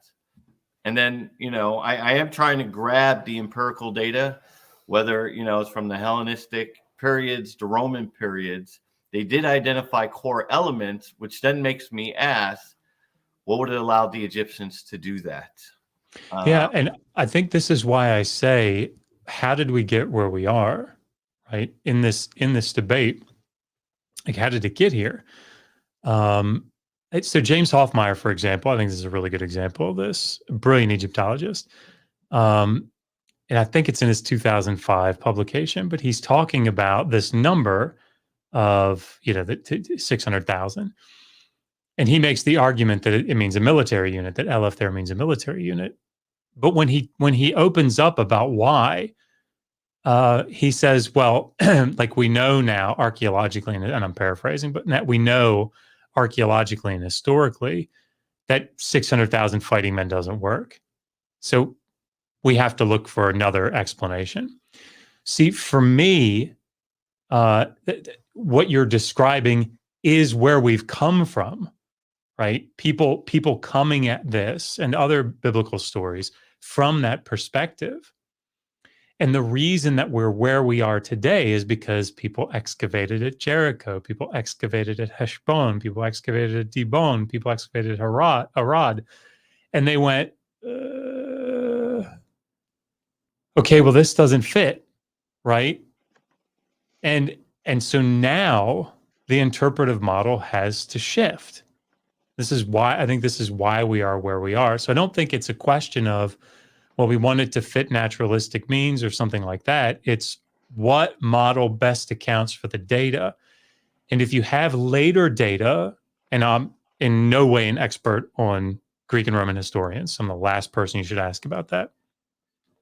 But when you have later data like that, and you compare it to the archaeological data as it stands, oh my God, that's adorable. I'm just not going to look at your screen right now, Meg. That's what because I'm kidding. Now you have to come up with this adjusted model. It's the reason that we're at a mainstream position of the 13th century. If there's historical reliability, if there's historical, background at all to the Exodus, that it's got to be a 13th century thing, right? That's why that's the mainstream position. It's because the 15th century became untenable. So. See, and I just want to point out, there's a large deal of agreement that I have with what you just said, because like for example, the Aleph thing. I mean, is it possible? Yes, but that's definitely not what it means. You know what I mean? Yeah, I agree. And so I hear a lot of what you're saying. Where I'm coming from, though, again, and don't get me wrong, I know this is a little different than the line of questioning that Mr. Sheffield was just asking, so I'm not going to pretend you weren't answering me or anything. It's because, this is a different line of questioning. But where I'm personally coming from here is like, I feel like if I were an atheist, I could make the exact same arguments I'm making right now, right? Because we do this with so many other sources all the time, right? Like the A Million Man Army in Herodotus's histories is nobody believes that. I don't know a single historian on the planet who would say 1,000,000 Persians showed up at Thermopylae and attacked. But also, a lot of what Herodotus says is definitely taken to be true, because he was at least a semi-decent historian, right? And he has the ability to know what he's talking about, at least so we assume. And I guess we wouldn't say assume. So evidence suggests, right? And my only point, I guess, in saying that is, if we do go that far, right? If we do grant, let's say Moses is not miraculous at all. Let's say that the numbers are very clearly exaggerated.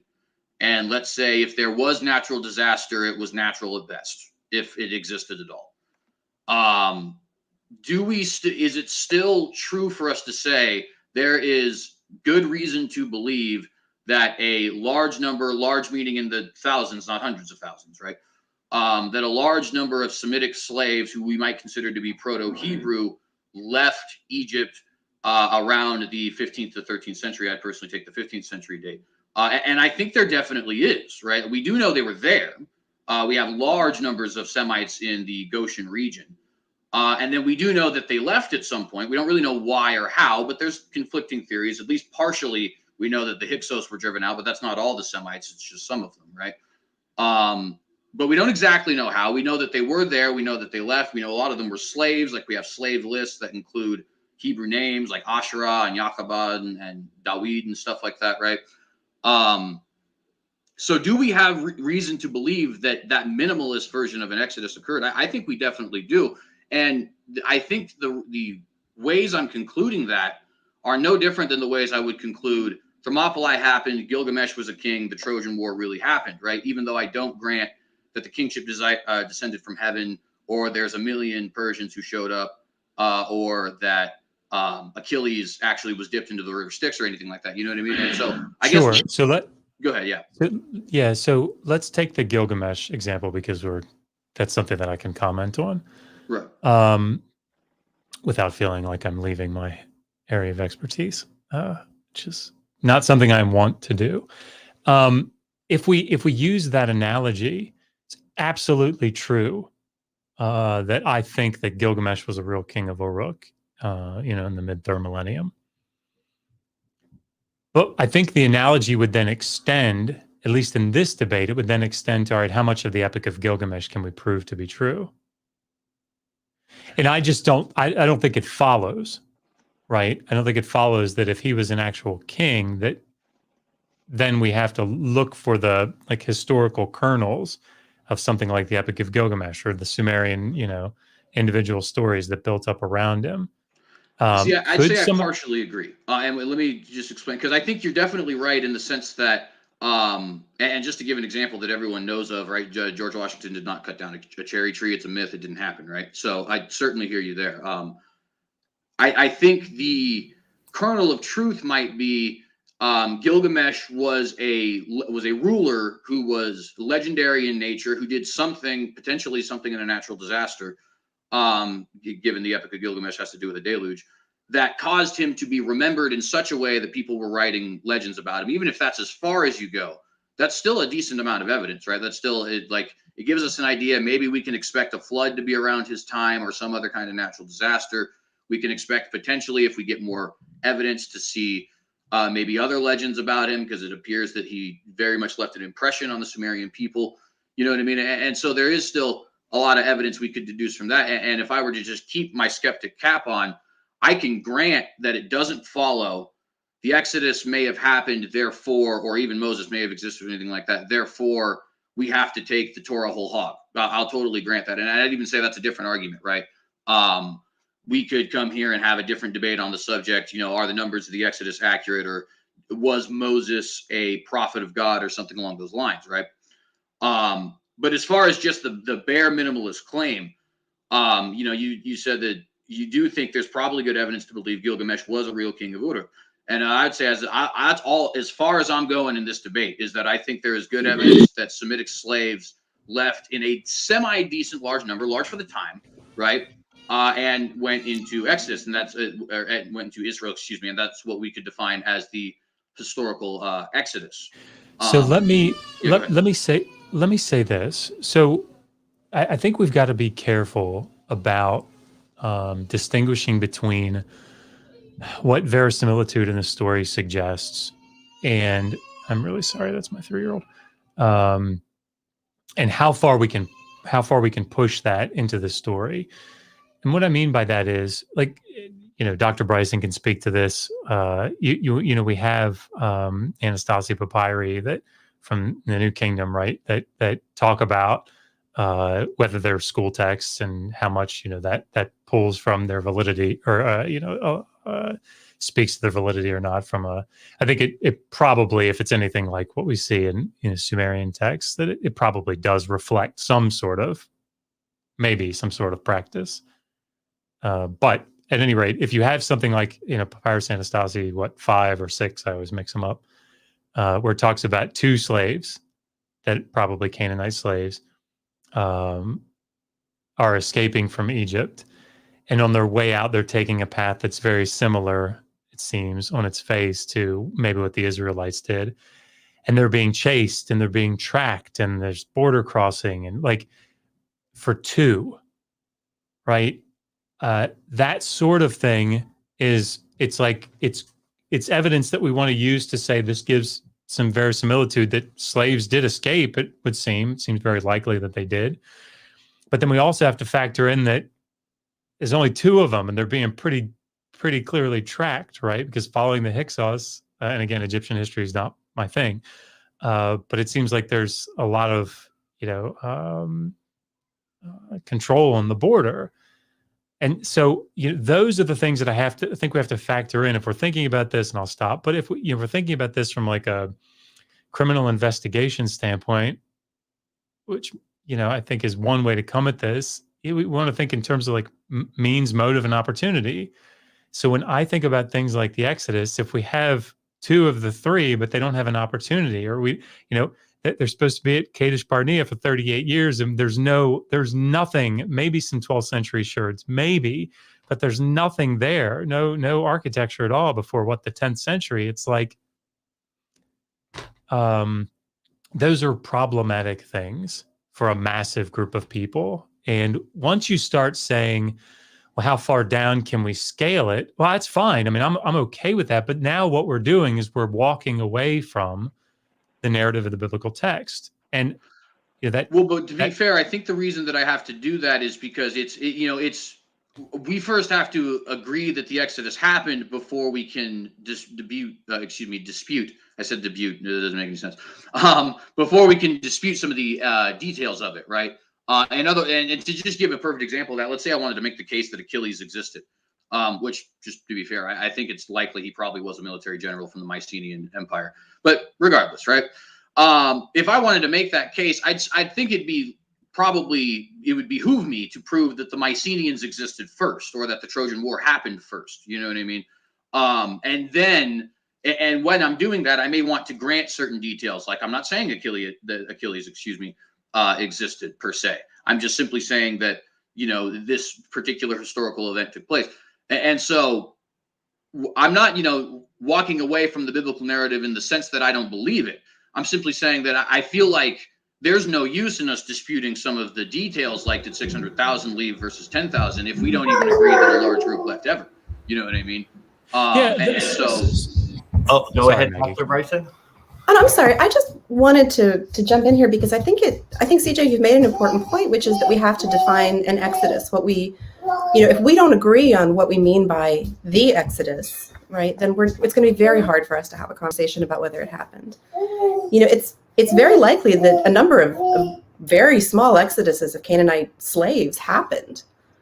Right? The Egyptians were very concerned about border control throughout their history, really, throughout the Bronze Age on their northeastern frontier. It was something that they had, they had dedicated border police forces in various periods because people were always coming and going from Egypt, right? The patriarchal narratives about, Abraham coming down in times of famine, right? People from Canaan came to Egypt all the time and they left. A lot of times they were enslaved in Egypt and they escaped, they got loose. So the idea that, this sort of thing happened repeatedly is, I think, very tenable. But if we want to talk about Exodus as a singular event, then that's the terms we need to debate under or to talk about. Well, and that's why I would say I would. Go ahead. Oh, sorry. And that's what I'm saying. We are talking about, part of the case that I see Derek coming on. Just give me one last minute, Derek. But what we're advocating for an Exodus is a single event in history. We are advocating, from the narrative that for some reason the Egyptians were spooked. They felt it was coming from the gods, and they believed these foreigners, a majority that made up the state of Israel, what it would be the state of Israel, are to blame for it.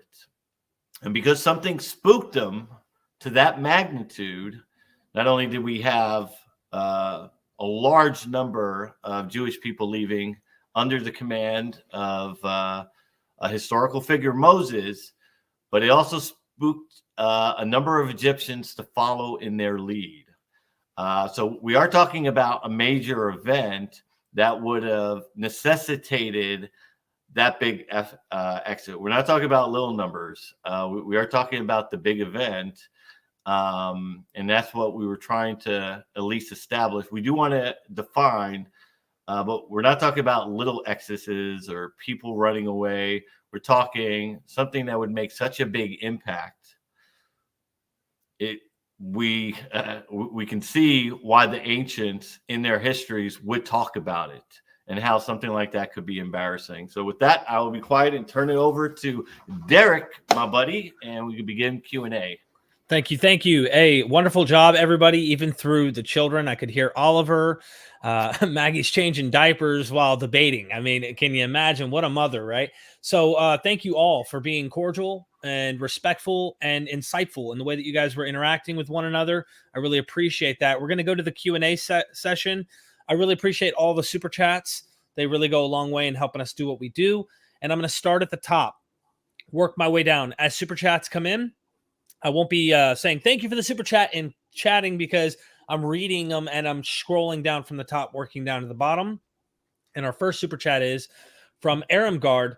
And I don't know, this might be addressed to certain people and not everybody. So, we'll try and tackle these. There's many to come to. So thoughts on Exodus 15 as a rework of the Baal cycle? Yahweh defeats Egypt with the sea Yam and underworld Mot and has a temple built in his honor. Don't know. That might be a Dr. Josh question. And I have noticed, just to make one quick jab, I wanted to say CJ seems to be the Fox kind of guy like me, where we just explore different things. So he's the Christian who sees things like this that most of the time you don't hear other Christians say. But anyway, if you have a comment, feel free, of course. But I think Dr. Josh might be one for this. Thank you. You want me to comment? Yeah, if you don't mind. So, yeah, I mean, that type of intertextuality, it's a whole sub-discipline, right? Trying to piece those things together. I haven't looked at the secondary literature on the Song of the Sea specifically to look at the connections there, but that's something that would take looking back through the Ugaritic text and then looking back specifically at the Hebrew there and seeing if there are echoes or allusions. And it's absolutely true that Chaos Conf, this idea that you have chaos being fought back, and often in these types of oh boy, that's putting me big up on the screen.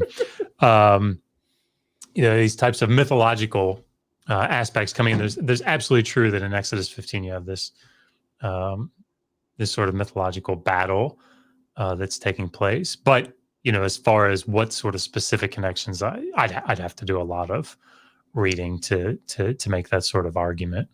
Whether it's a reworking, like I tend to think no, just off the cuff, because reworking to me has a very specific meaning to it.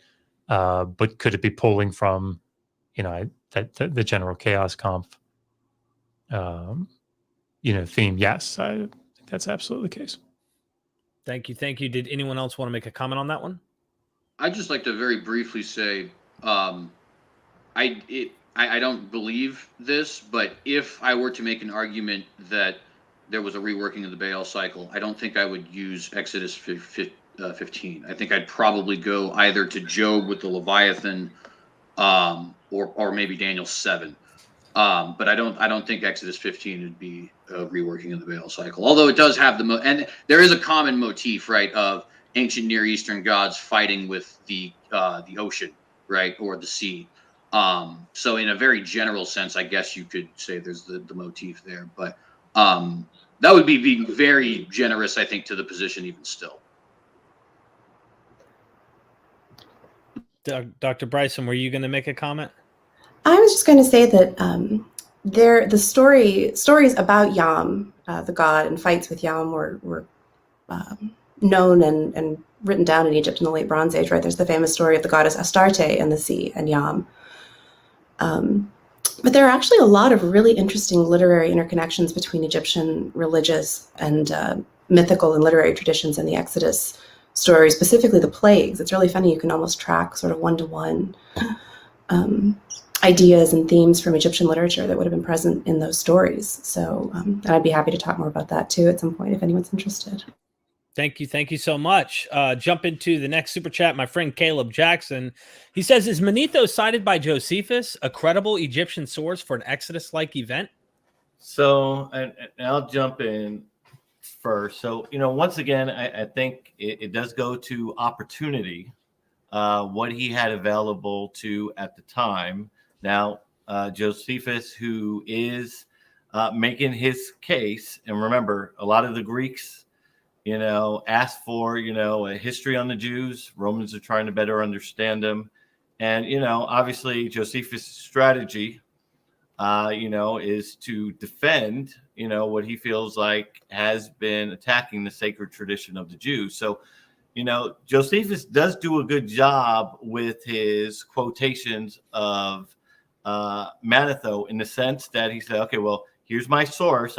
Obviously, I can't read the Egyptian sources, but I do have a native-born Egyptian who was very fluent in the Greek learning.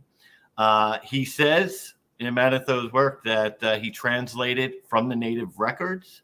And if we tie that back to the Potomac area he was living in, this is the Greek conquest. The Ptolemies are open up all this data. The Egyptian priests were still there. The temples were still there. A lot more that we didn't have. There's the Library of Alexandria, all this learning coming in, all these scholars coming in. So I would say he is credible. He is an Egyptian. He is going to give it from his standpoint. So to discredit him, there was an opportunity. He was well quoted in there. So the question I have to ask is, why wasn't he attacked more? Josephus felt that he supported the elements, material facts in the Exodus narrative to justify their antiquity. He says he had the native records, and unless there's some disagreement, that period opened up a wealth of the Egyptian archives to not only the Greek scholars coming into the area, but as an Egyptian priest, he would have that information as well. And I don't know, Dr. Bryson, if you want to comment on that, since Manetho may be in your area of expertise. Well, I can certainly speak to the way that Egyptologists regard Manetho, which is to say that, again, it's a real pity that we don't have Manetho's original work. The Egyptians in all periods were conscious of their own history. They looked to earlier records as a source of religious inspiration or authority, and they looked to earlier records as a source of sort of knowledge about the way the world should work, as a source of credibility. Various kings, right, might refer to the works of earlier kings as a way to kind of cement their own authority, right, associate themselves with earlier rulers. There was one of the sons of Ramses II is always called the first Egyptologist because, he actually sort of sponsored digs at Giza. He had excavations at Giza and, put his name on Old Kingdom statues that he had dug up because he was curious about the past. The Egyptians believed that the world was created in a moment called the first moment, right? The first instance. And they wanted to know what things were like then. And so they were always trying, the same way we are, to get back to ever deeper history. So Manetho, as an Egyptian priest, would likely have been, again, right, what we mean by accurate is I don't want to just sort of, throw in with Manetho entirely, because in terms of things like his chronology, right, so the number of years he attributes to various kings, there's a lot of corruption, a lot of problems with that text. But if Josephus is faithfully excerpting Manetho, then we can be fairly confident that there is a kernel, that there is historical meat to those stories. And in fact, there are archaeological and sort of, art historical indications that a lot of the stories that Manetho is reported by Josephus to have told or to have written were fairly faithful accounts of Egyptian history. Again, I think the key thing, Caleb, about your question is that you say Exodus-like event, right? And Josephus is doing the same thing we are doing. He's mining Egyptian sources for anything that could be relevant to the Jewish tradition. And so, yes, absolutely, there are things that happened in ancient Egypt that could have that historical kernel that the people who were compiling the Exodus narrative drew on. Okay, so real quick, I just want everyone to know we have many super chats. I'll try to work through them as best we can to get the topics addressed from you. So I don't want to push us because we have to, address them. But I wanted to let you know we have many in mind. So if we can get right to whatever the answer might be, that'd be good for both sides. Let's keep moving because there's so many of them. RN, thank you so much for the super chat. The battles of Megiddo, Kadesh, Karshemish were in 1457, 1274, and 605 BCE. Egyptian part. No mention in Judges. Egypt remained active. HO to fingers crossed with Exodus. I'm not really sure, but Like how to reconcile with the Exodus, I think probably is the idea. Okay. Yeah, I mean, like there was a recent lecture series interview that Israel Finkelstein did down at the Albright Institute, I think is where he's at. But yeah, I mean, he brings this up quite a bit when he talks about it. Is like, the biblical texts don't seem to know that Egypt was in charge of Canaan, right? It seems sort of foreign to the text. Like there's no memory of Egypt being so firmly in charge of Canaan. So yeah, I mean, I think these are problematic things. Yeah, I would say it is interesting, certainly, that it's not mentioned, especially since, by my reckoning of the chronology, I think the Battle of Megiddo should have happened. Actually, Megiddo and Kadesh, I think, should probably have happened during the period of the Judges. And I'll admit that's rather strange. There are two things that I would say. Well, I guess Megiddo might be a little bit before the period of the Judges, but Kadesh definitely would be in the period of the Judges. I'd have to look back at the exact date of Megiddo is because I'm not really remembering. Perhaps somebody can remind me of that. At any rate, I know it was almost the third. At any rate, what I would say about that is, number one, I don't think that I don't think it would necessarily be a problem if the Israelites were not necessarily in conflict with Egypt. In other words, if Egypt is not going there to fight Israel, it could be just an army passing through to go take on some of the rebellious Canaanite tribes that have nothing to do with the Hebrews. I think the area has evidence enough that it was disunified, that such a thing could be the case. Even the Hebrews themselves were disunified, so they could be attacking ones and not attacking others. And because of that, a certain history, if it's told from the perspective of a certain group of people, just may not find the event relevant because it's not relevant to their history in particular. Another thing that I think would be interesting to note is we don't have really, I guess, complete evidence of the Egyptian chronology, right? And I want to be very careful here because I'm not by any means an expert on this, but I just know that there's a low chronology, a high chronology, and a new chronology, as well as other different chronologies, right? And my only point in even bringing that up is just to say that each of those is going to give you a different pharaoh and a different historical context for what's actually happening at these particular times, even if only by a slight amount of time. Amenhotep or Thutmose or I forget, Dudimos, right, are three different pharaohs of the Exodus based off of the three chronologies that I just mentioned, right? My only point in saying that is just simply to say it could be that Megiddo and Kadesh are actually in such a period that it works with the biblical chronology, and we simply don't know enough to reconcile those things yet. I fully recognize that speculation, but I do think that it's possible. Thank you. Everybody commented on that one? All right, moving on. Topic discussed, my friend Gary. Thank you for the super sticker. Really appreciate the help, Gary. Go subscribe to his channel too. He has a whole nother channel talking about all sorts of topics. So there's my plug for you, man. Thank you so much once again for the support. I appreciate it. Kirk Keys, I hope I'm saying your name correctly there. Thank you for the super chat. Do the Sea Peoples fit into the Exodus story in any way? Well, so they would in one way, right? Which is that the Philistine question, are the Philistines actually there when the Exodus happens? But other than that, I don't know how. I'm sure that Dr. Bryson, you could probably give more on that than I definitely could. I can jump in here and say that there are a couple of ways in which they do. First, as CJ mentions, right, the question of when the Philistines actually were present in Canaan is relevant there, right? The Philistines come from the Palisade, is the idea, right? One of these groups of people that settled on the Canaanite coast after spending some time at sea as marauders. But the way that the Sea Peoples usually come into the debate is when we talk about when the Exodus happened, right? There are sort of two points in time where the Exodus might have happened. One is around 1400 BC, 1450 BC, and one is around 1200 BC. Well, that question of the conquest, right, of Israel invading Canaan and laying waste to these Canaanite cities, archaeologists look for destruction levels to support that story. They look for evidence that an army attacked a Canaanite city. If we date the conquest of Israel, or conquest of Canaan by the Israelites to around 1200 BC, we would expect to find destruction levels in Canaanite cities that date to around 1200 BC. We do in some cases, but that's also the moment when the Sea Peoples were attacking coastal cities throughout the Mediterranean. So if you find a destruction level at a city in around 1200 BC, there's chances are, it's almost certain, right, that this is a Sea Peoples attack, not an Israelite attack. Right, I guess is sort of the archaeological perspective. Josh, correct me. Yeah, I mean, this is what makes this so complicated, right? Because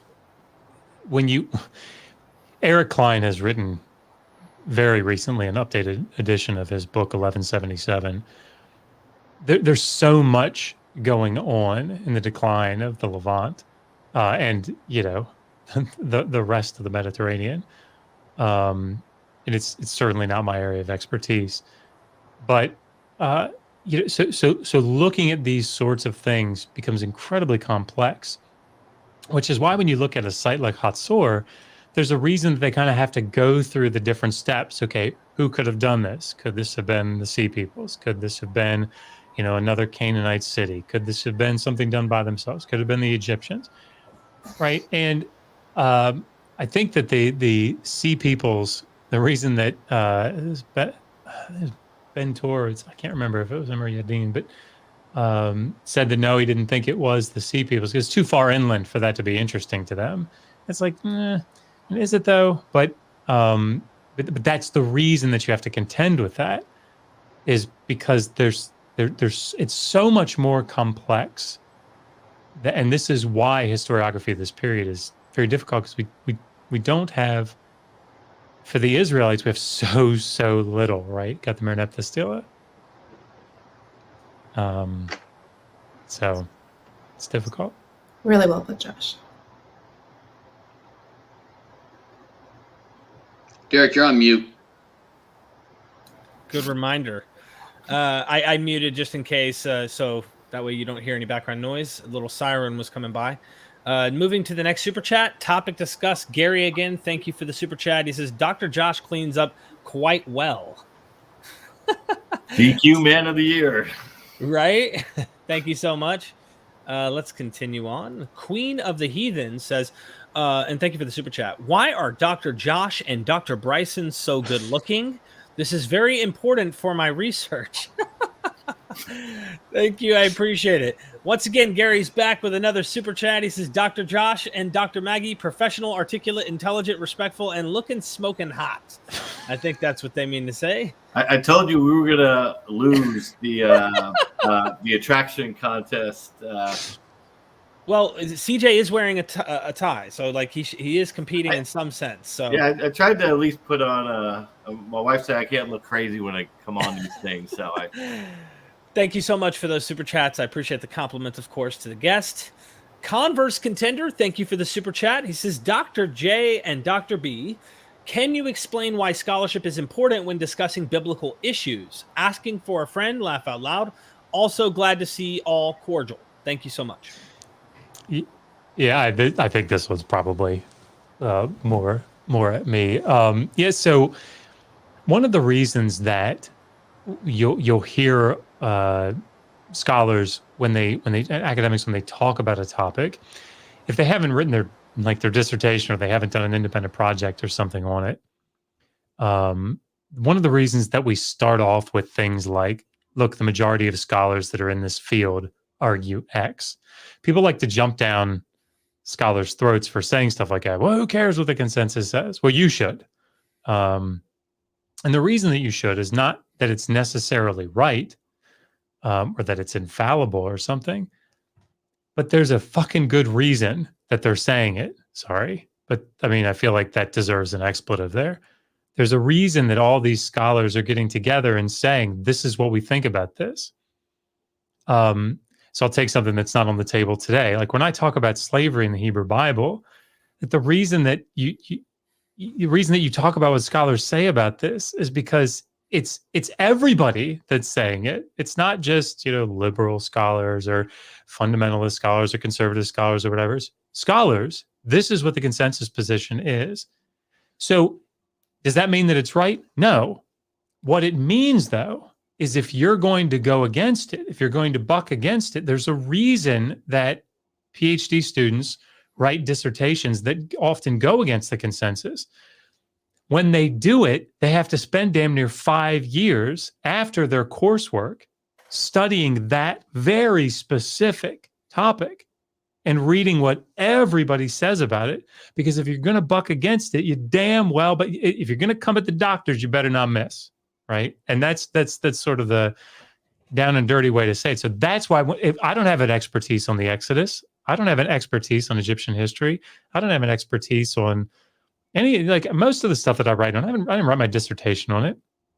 So we talk about consensus scholarship because, look, here's what the secondary literature is. Here's what scholars say about this. Here are their arguments. This is why they hold to it. This is what you have to contend with. I'll jump in here too and say that when Josh says expertise, he's using that word loosely, right? Expertise in an academic sense is very different, right? Josh is extremely well informed with respect, I think you guys have figured that out, right? With respect to the Exodus and with respect to Egyptian history, right? When he says it's not his area of expertise, he means that he is not one of the handful of people in the world who can speak with the most authority to that subject, right? He can be well informed, right? In a level much beyond that of your average sort of, person of casual interest in a topic, right? And still, not consider himself an expert because there's a very high bar that you have to hold yourself to call yourself an expert as an academic. I think, in fairness to Josh, he's a pretty smart dude. But to me, at least, I think scholarship is important when discussing biblical issues, mostly because it keeps us humble, to be perfectly honest, right? I mean, I'm Christian, I'm Episcopalian.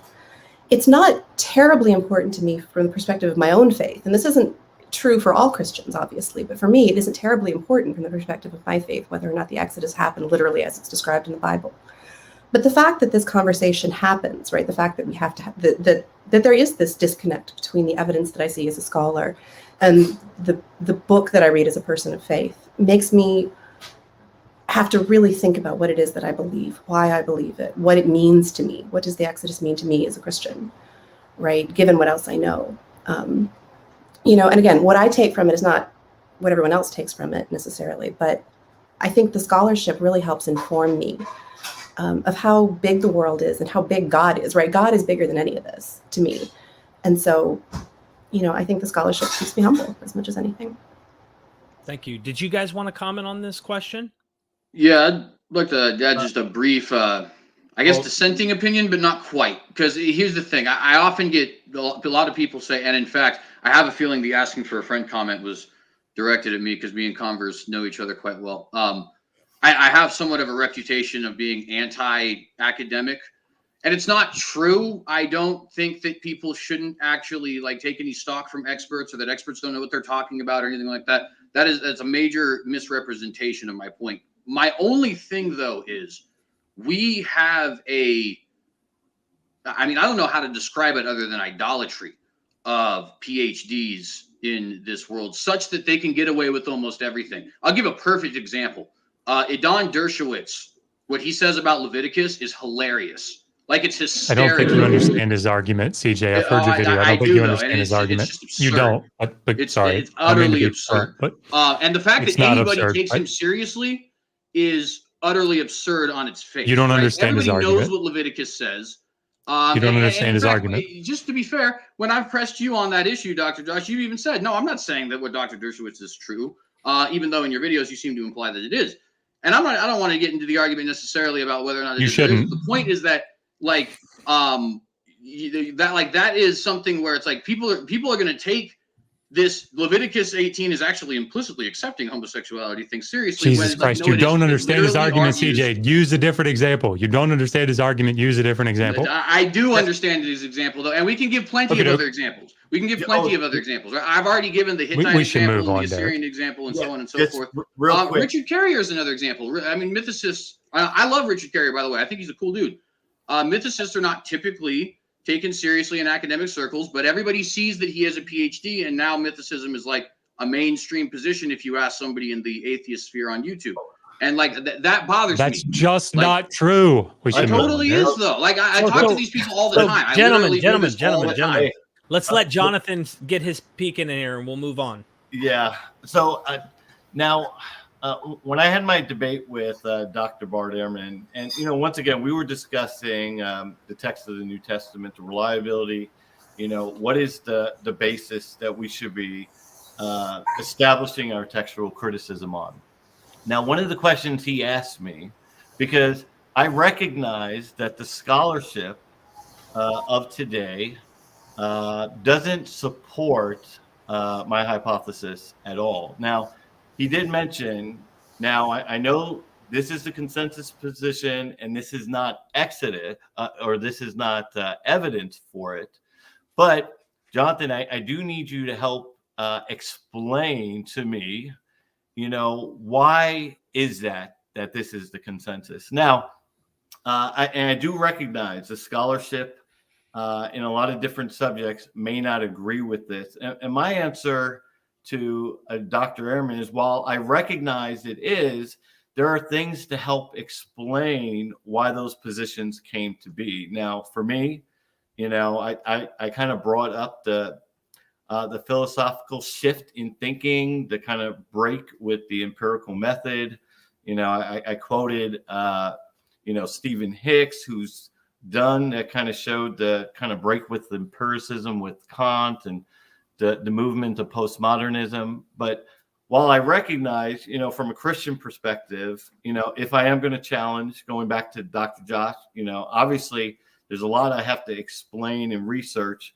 But for my example with Dr. Ehrman, it was specifically, to really address his concerns, because you do have a legitimate concern if, hey, you're going up against, what a lot of experts have said, but how do you best explain around that? And for me, it was really just trying to show the philosophical shift or the history of these ideas and how they have influenced our particular worldviews. And we can move on from there.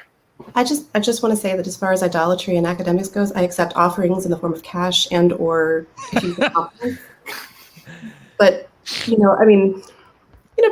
best to look at the evidence, right? Mm-hmm. Thank you so much. Next super chat, Hot Black Desiato, thank you. Says, can Dr. Josh comment on the fact that Pharaoh's real name is never used in the Hebrew text? Isn't Pharaoh a title? Yeah, I mean, again, this is something that comes up quite a bit, and I think it's a source. Dr. Bryson would be able to speak to this much more. But I mean, the writers of the Hebrew Bible know how to name Egyptian pharaohs, right? They know how to do that. So I don't think it's the strongest piece of evidence. And I don't think that scholars think it's the strongest piece of evidence. Like Israel Finkelstein mentioned it. I'm just thinking back to that lecture that I heard a couple of days ago. But again, he said it's something that's noteworthy, but not the strongest piece of evidence. It is strange. It's as if they're trying to make it vague. Sorry, go ahead, Dr. And I was just going to say, and just to clear up, pharaoh is it's not exactly a title. It's kind of like saying the White House said when you talk about the president. Pera means the great house, so the palace. And the Egyptians used it as well as an expression to refer to the king. Either, sometimes when they were speaking of a specific ruler, and sometimes in a literary context when, as Josh said, they wanted the opportunity for it to be kind of vague. Thank you. I Appreciate just want that. to say briefly, I've never had this verified, but I have heard that could potentially be evidence of Exodus being old because they didn't used to. And I don't know, maybe you could comment on this, but I've heard people say that in the 15th, 14th century and before, it was customary to refer to Pharaoh simply as Pharaoh rather than as Pharaoh such and such. I've never taken the time to verify that, but I've heard that to be the case. It's something that becomes more and more common as time goes on. It's something that's, first really becomes typical in the New Kingdom. So, but it's not an argument, I don't think. I mean, for or against the historicity of the Exodus narrative. Thank you so much. Next super chat, Doc Pleromanot. Thank you so much for that super chat. In Exodus 1:5, the clan of Jacob consisted of 70. How could the great-grandchildren of the 12 sons number over 2 million? All of Egypt was 2 to 4 million. So I think this is a population question and an issue on a large Exodus, I suspect. And also, how could they have become that large of a number? I don't know. Anyone want to take I'm not it? personally here to defend the population numbers today. I could do that in another debate. I don't have a problem with them. I just think that it isn't necessarily relevant to this specific issue, just because I think that like I said earlier, I think coming at almost like a minimalist position as far as did the minimal facts of a historical Exodus event take place. I think that should be the first thing we argue about. And then at that point, once we agree that the event took place, then we can agree or start to dispute rather the details of the event. Is it 600,000 or is it something smaller than that? That's still very large, but not, I'll go ahead and defend the number real quick for Doc Pleroma. Hopefully I'm pronouncing that right. Well, first, we're talking about a period of time, so we're talking about a large expanse of time. And when we talk about the number, the 600,000, which would equate to X amount of 2.4 million, remember, there's a mixed multitude that went with them. So, and that's operating on the assumption that obviously they saw something there. They either spooked them or came to the belief they recognized what the Jewish people did and they left. So we're talking about a mixed multitude went with the Jews to come up with that large number. So we obviously have a time period of growth. And then we do have a mixed multitude going with those people. To be clear, though, it's 600,000 fighting men. These are all Israel. In the narrative, these are all Israelites, right? So that's the basis for that. What I think is probably conservative number of 2 to 3 million. But anyway. All right. Thank you so much. Appreciate that. Moving on to Ethan Stiles. I hope I'm saying your name right, Ethan. I've been seeing you around for a while. Thank you so much. Question for Dr. Bryson. Can you describe the relationship between Egypt and Canaan? I've heard that Canaan had to pay tribute to Egypt for a time. Yeah, in the late Bronze Age, which is the period we're discussing here when the Exodus story is set, most of the cities of Canaan were vassals of the Egyptian kings. So the Egyptians controlled Canaan as far as securely as far as modern-day Lebanon, and then as far as the Euphrates River at various points in the New Kingdom. There was always sort of back and forth among the empires of the region, so Mitanni and then the Hittites after about 1350 BC for the allegiance of most of those city-states. But Canaan, southern Canaan in particular, but up through the sort of central part of the Canaanite coast was filled most with Egyptian vassals of varying degrees of loyalty. And the Egyptian army would regularly march up through Canaan to kind of cement their authority, their presence in that area. And of course, being a vassal meant paying tribute and also supplying troops should there be conflict in the region on behalf of the Egyptians, things like that. Thank you so much. I appreciate it. Next super chat, Gnostic Informant for the tip jar. Thank you, Gnostic Informant. Go subscribe to my friend Gnostic Informant Neil. I appreciate that super chat. Next super chat, Jay Schroeder. Hope I'm saying your name correctly. Great content, always interesting subjects. So thank you for just adding to the tip jar as well. I appreciate that. Next question, topic discussed. My friend Gary's back. Dr. Josh and Dr. Maggie, how does one go about checking their own biases? The same question to the evangelical fundamentalist on the panel. Yeah, I mean, I can go first. It's tough, right? I mean, being able to recognize what it is that you're coming to the data with it's first of all, you have to be aware, you have to be looking for it. So I'll give an example. It's not a good example. Anyway, yeah, I mean, I think being aware of it enough to try to consider your current life situation, your academic situation, your upbringing, all of those things. But again, I don't know that you get free of bias. I don't think that you do. It's just trying to be as aware of it as possible and try to not let it, to the greatest extent, affect your model. Gentlemen? Yeah, I'll say, I mean, and I don't know how well any of this works, but I'll just mention some of the things I try to do. One thing I like to consider is, could I make this argument if I were on the opposite, side, as well as would I make this argument if I was on the opposite side? Because those are, of course, different questions, right? Just because I could make an argument doesn't mean I necessarily would if I had different presuppositions or something like that. I also do kind of like to come at a position of, everybody is just presenting I don't want to say their best guess, because people obviously are doing very serious work here, but their how would I say this? I guess incomplete model, right? We don't have all the pieces yet. And so everybody's trying to figure it out. And so when I read them and, don't necessarily take them as, gospel and be able to compare them. And that, of course, would apply to myself more so than them, right? Because I'm not even an archaeologist or anything like that. And I guess another position is just trying to listen as much as possible. I think that's the most difficult one, just simply because, especially in a debate, you're literally coming at it from the perspective of the people against you are wrong, because otherwise you wouldn't be here, right? But, trying to listen is certainly good, I think. And hopefully I do a good job. I don't know that I necessarily do, but hopefully I do. Yeah, to piggyback on what CJ was saying, I think manners go a long way. The ability to listen is really absolutely key, right? And we do our best. I mean, it's hard for me. I'm not to jump in and try to talk over people and raise my voice and get all indignant when I hear something that doesn't accord with what I think is correct. But just remembering what Mom said, right? Just stay quiet, listen, let the other person talk. If you don't have something nice, don't say nothing at all.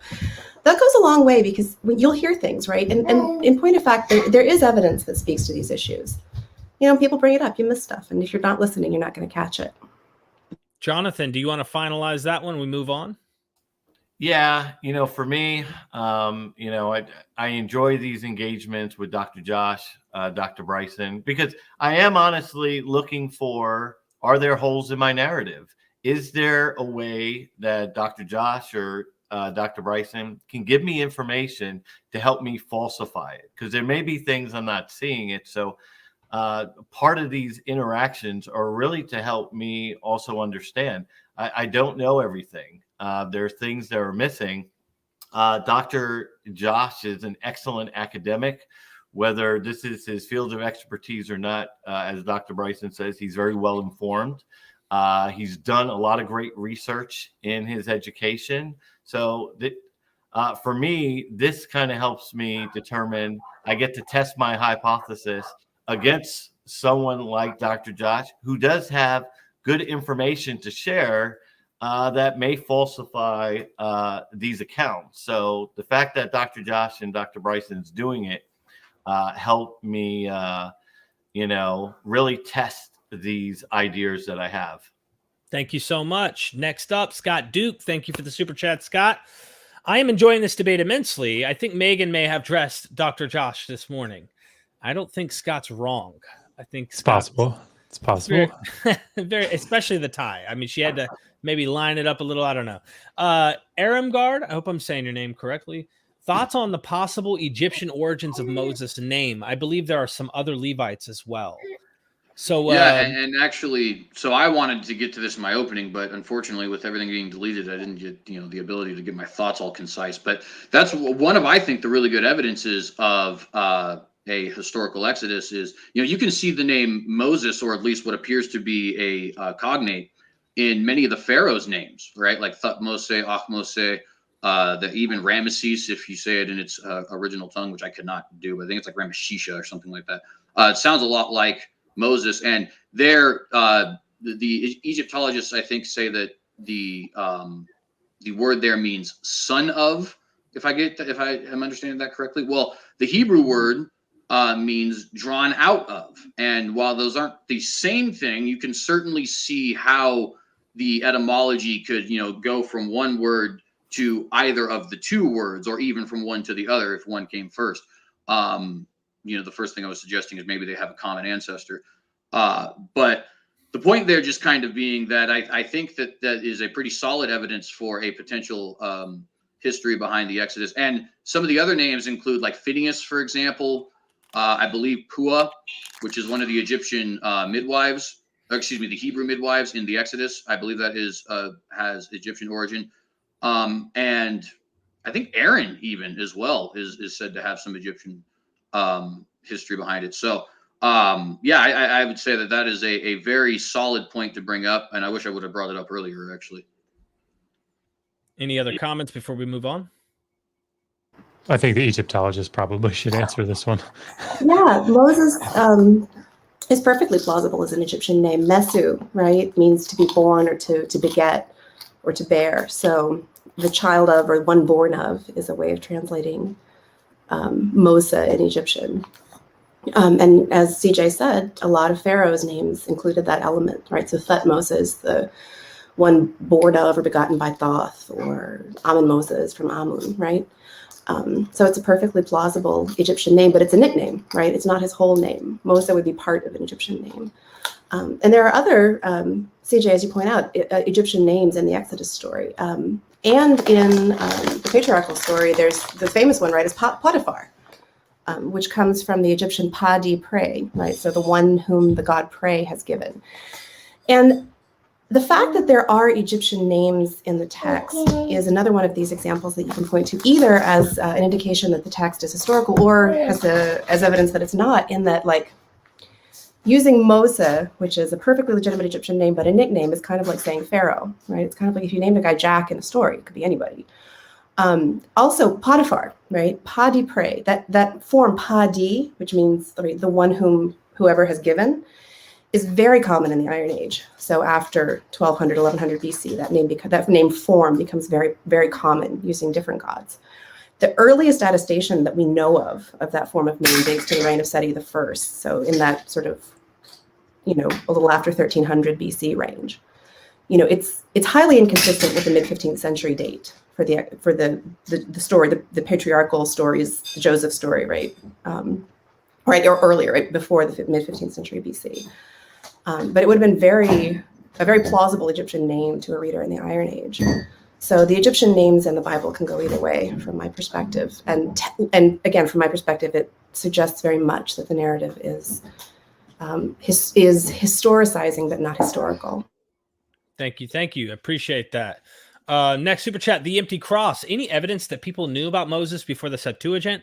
Some scholars think the Exodus was fabricated just before its translation to Greek.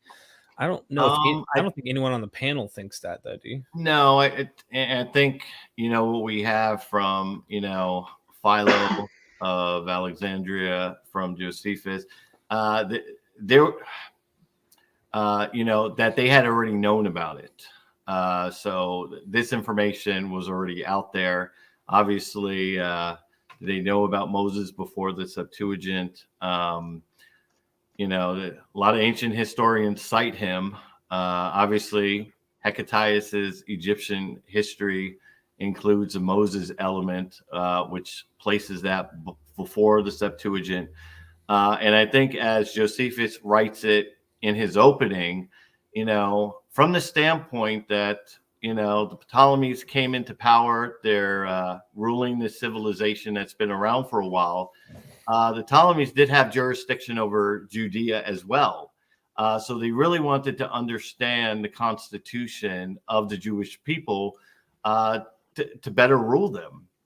And, Josephus does go into his account explaining that they already have this information and they want to learn more about it. Hence, that was the key to begin this work at the Library of Alexander to get it at Alexandria to get that. So this information was known, at least on the basis of those empirical records, that they had already known about it. They just wanted more information since they're specifically dealing with them in Alexandria, that you had a large Jewish community over there. So they wanted to understand who these people were, and hence, get their records, do a translation of the law, because, it's one of the things that they were trying to understand about the Jews.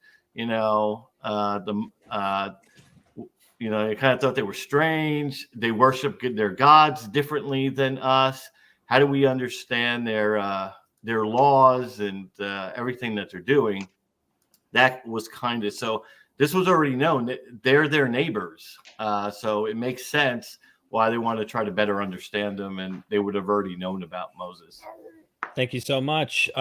Getting to the next one, Genesis and Exodus are at odds, I think, writing duration of stay in Egypt. So it's a short super chat. I know it's difficult to get what you want to say in there, but do you see something here, Dr. Josh or CJ? Well, yeah, if you want to answer first, you can definitely.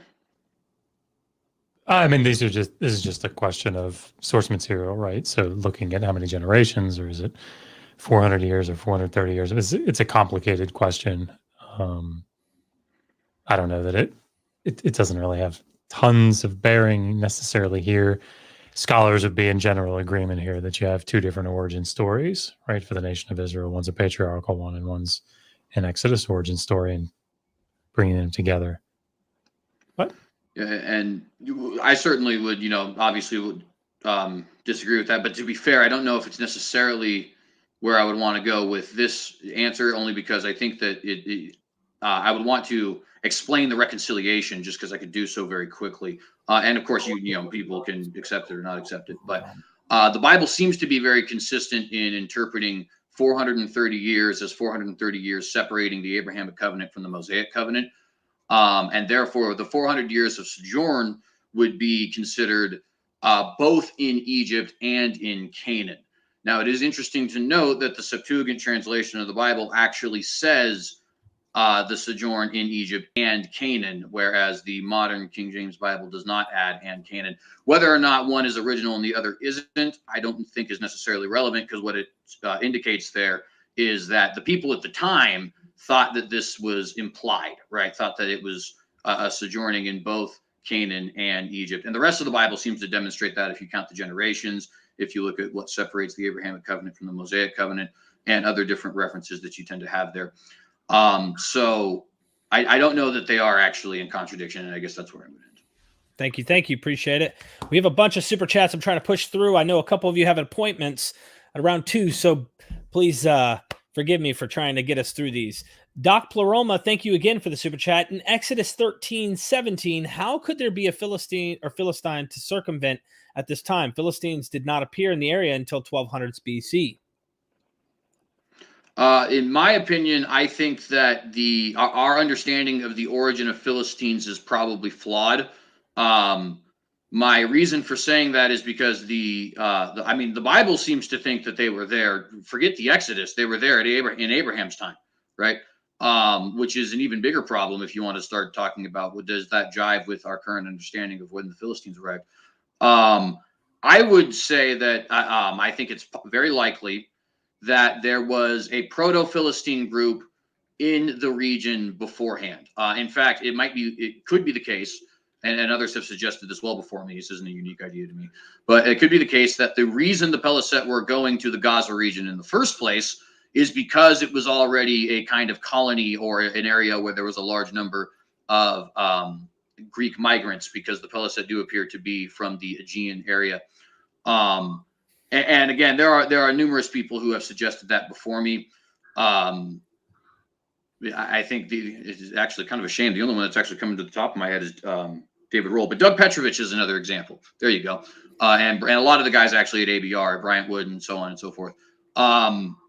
They would be much better to ask the question than me, but that would be sort of my short, quick answer. All right. Anyone else? Brief answer to this as we move on. All right. Next super chat. Queen of the Heathens. Thank you for this super chat.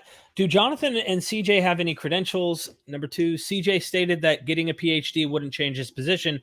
Doesn't this mean by default he's doing the exact retreat he was referencing earlier? And let's try to keep it as brief as possible, gentlemen. But yeah, how do you respond? I know in terms of credentials, in this particular field, that's why I call myself an Anglican autodidact. So I'm researched myself, but I do have my MBA. So I do have my master's degree. I do have my undergraduate. Obviously, it's in business and statistics and computer programming. I do a lot of data science. So that's where my educational credentials are in. Unfortunately, Dr. Josh and I are not debating data science or statistical models or forecasting or regression. So obviously, I'm not going to showcase any of my educational credentials. But yes, I do have my master. It's not in this field. So I don't think it would be relevant, except I had to do papers and sit down and get my degree by showing up and doing some work. So in that regard, but I don't advertise it because of the fact that I'm self-educated in this particular field. Yeah, and I'll just be very quick. So answer number 1, no, I do not have any credentials. Answer number 2, it wasn't a position of like assuming my position per se, or saying like the evidence couldn't convince me otherwise. Rather, what I was trying to communicate in saying that was my look at these documents, whether it be the Iliad or the Sumerian Kings List or the Bible, is not actually based in my religious faith. It's based in my understanding of how we should understand these ancient texts, which is very likely based in historical truth, even if not entirely historically accurate. I tend to be on the side that legends are more likely to be based in truth than not based in truth. To give an example of how that would apply, it seems to me, pure face value, I don't know much about this, but it seems to me more likely that there was a historical Heracles on which the legends are based than that he is a purely fictional character and people made up legends about him, right? That doesn't obviously mean he cut off the head of a Hydra and 2 grew back, right? And maybe it's not even possible for us to deduce what is myth and what is not. But it just seems to me at face value to be more likely. And there are plenty of scholars who do take that kind of a position as well, although they would be very much more nuanced than I would. And that probably would change if I did have a PhD. I'd probably do a lot better at articulating what I mean and all that kind of stuff. It might also be a little bit less fundamentalist because, if I wasn't a Christian. So that could potentially change as well. But my only point was just to communicate my idea of looking at legends and ancient texts. All right. Thank you so much. Next super chat topic discussed. Thank you. Question for CJ. You stated the Egyptians would never let them go because it would be so destructive to the Egyptian economy. And you said they did leave. What evidence exists that the Egyptian economy was devastated at that time? Well, I think that's a mix of 2 different things. I think Mr. Sheffield said that they wouldn't have let them go. And then I was talking about, like the population variances and stuff like that.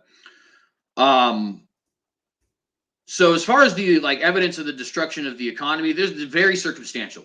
And I don't necessarily want to get too much into it, only because depending on what chronology you take, you're going to have different approaches of this. And I don't mean anything as drastic even as new chronology versus conventional. Even low chronology versus high chronology is going to give you a very different understanding, because you have a different pharaoh, you have a different economic situation going on. You even have slightly different situation going on in Canaan. So there's just a very long way of saying I don't really know. And I don't want to be committal to it because I don't think that I can be, really. Jonathan, did you want to make a brief remark? Once again, this can only be speculating because anything between the old and the new kingdom, as far as the dark ages that existed. I'm not saying that's positive for our case of that then references back to the Exodus of, you had this large group of people that left. We would have the expectation that it would have a big impact on their economy. That's why they wouldn't let them to leave. And if we, and I'm not holding to this firm, but we do see this sort of dark ages between the old and the new kingdom. Does that give any, and Dr. Bryson, you can definitely chime in on this because maybe you'll have more expertise on this. But, in terms of any evidence from the standpoint, I wouldn't say positive, but it's definitely another curious incident that we do have this dark age between the old and new kingdoms, which circumstantial as it may be, could tie back to the or be consistent with the Exodus, that impact on their economy. So I'm not sure what dark age you're talking about between the old and new kingdoms. There were two intermediate periods and a middle kingdom in between the old and new kingdoms. But both posited dates for the Exodus occur during a very well-documented period in the history of the ancient Near East. Just to be, perfectly clear about the Egyptology there. Thank you so much. I appreciate your answers. Festering Boils, and thank you for that super chat, Gary. Thank you for this super chat, Festering Boils. Sounds like he was there during the plagues with that name. If Jonathan could prove that the numbers in Exodus were unexaggerated, would he admit that he'd used that argument as evidence of the story being true? You must be muted. Yeah, let me say, if Jonathan could prove the number were unexaggerated, would he admit that he used that argument as evidence? Well, no. When you're trying to construct an empirical history, you're trying to look at many elements of it. I mean, Apian, for instance, his attack on the account had 110 or 120,000 Egyptians. Now, it's still a very high number. It's not 5,000. It's not 35,000. An Egyptian himself, at the court, said it was 120. That was his polemical attack to sort of discredit or inverse the amount. So, in terms of setting that baseline, it's difficult sometimes to look at numbers from the ancient sources and give. How close were they? But I wouldn't use it to be true per se. It's not just the numbers; it's all these other elements. That for me, I have to resolve because we're getting all these reports that something did happen of that magnitude. So. Hopefully that answers Festering Boils' question. Thank you. Gnostic Informant, thank you for the super chat. Is it possible that the Exodus is an allegory for Egypt losing stronghold in Canaan? Let's start with Dr. Josh and Maggie real quick, just briefly, if you don't mind, and then briefly have you comment if you want. Yeah, I mean, allegory, it certainly could be a memory of that, right? I mean, it could factor in. I think Naaman made an argument about that recently, but I mean, it's certainly nothing new. But yeah, I mean, it certainly could factor in because again, it's when you have that sort of firm control, and then Egypt, following the decline in the Mediterranean, loses control of the region. It's like freedom from that oppression. All right. Let me move on, gentlemen and ladies, if you don't mind here. Mr. Monster, thank you for the super chat. Did Canaanites in Egypt worship Yahweh, El, or Baal, or El Elyon, Baal El? Can we even know for sure empirically? Could they have mashed gods into one? So this is definitely a really interesting question because El is, it appears to be a Canaanite deity, but it's also a generic word meaning God. And Baal has the same problem. It appears to be a deity, but it's also a generic word meaning Lord, as well as a generic word meaning husband. And sometimes it can refer to more than one deity. Like, for example, Baal Hadad is the Lord Hadad. He's not actually the end. I think actually, if I remember correctly, I do believe in the Bible there is at least one usage of Baal to refer to Yehovah. So it can be kind of an interesting and complicated question there. It gets more complicated by the fact that there is clear syncretism, I think, in the region, right? For example, we have, first, the Bible just says so, right? So we know that even from the Bible's own perspective, there was mixing of the Israelite religion with the Canaanite religion, right?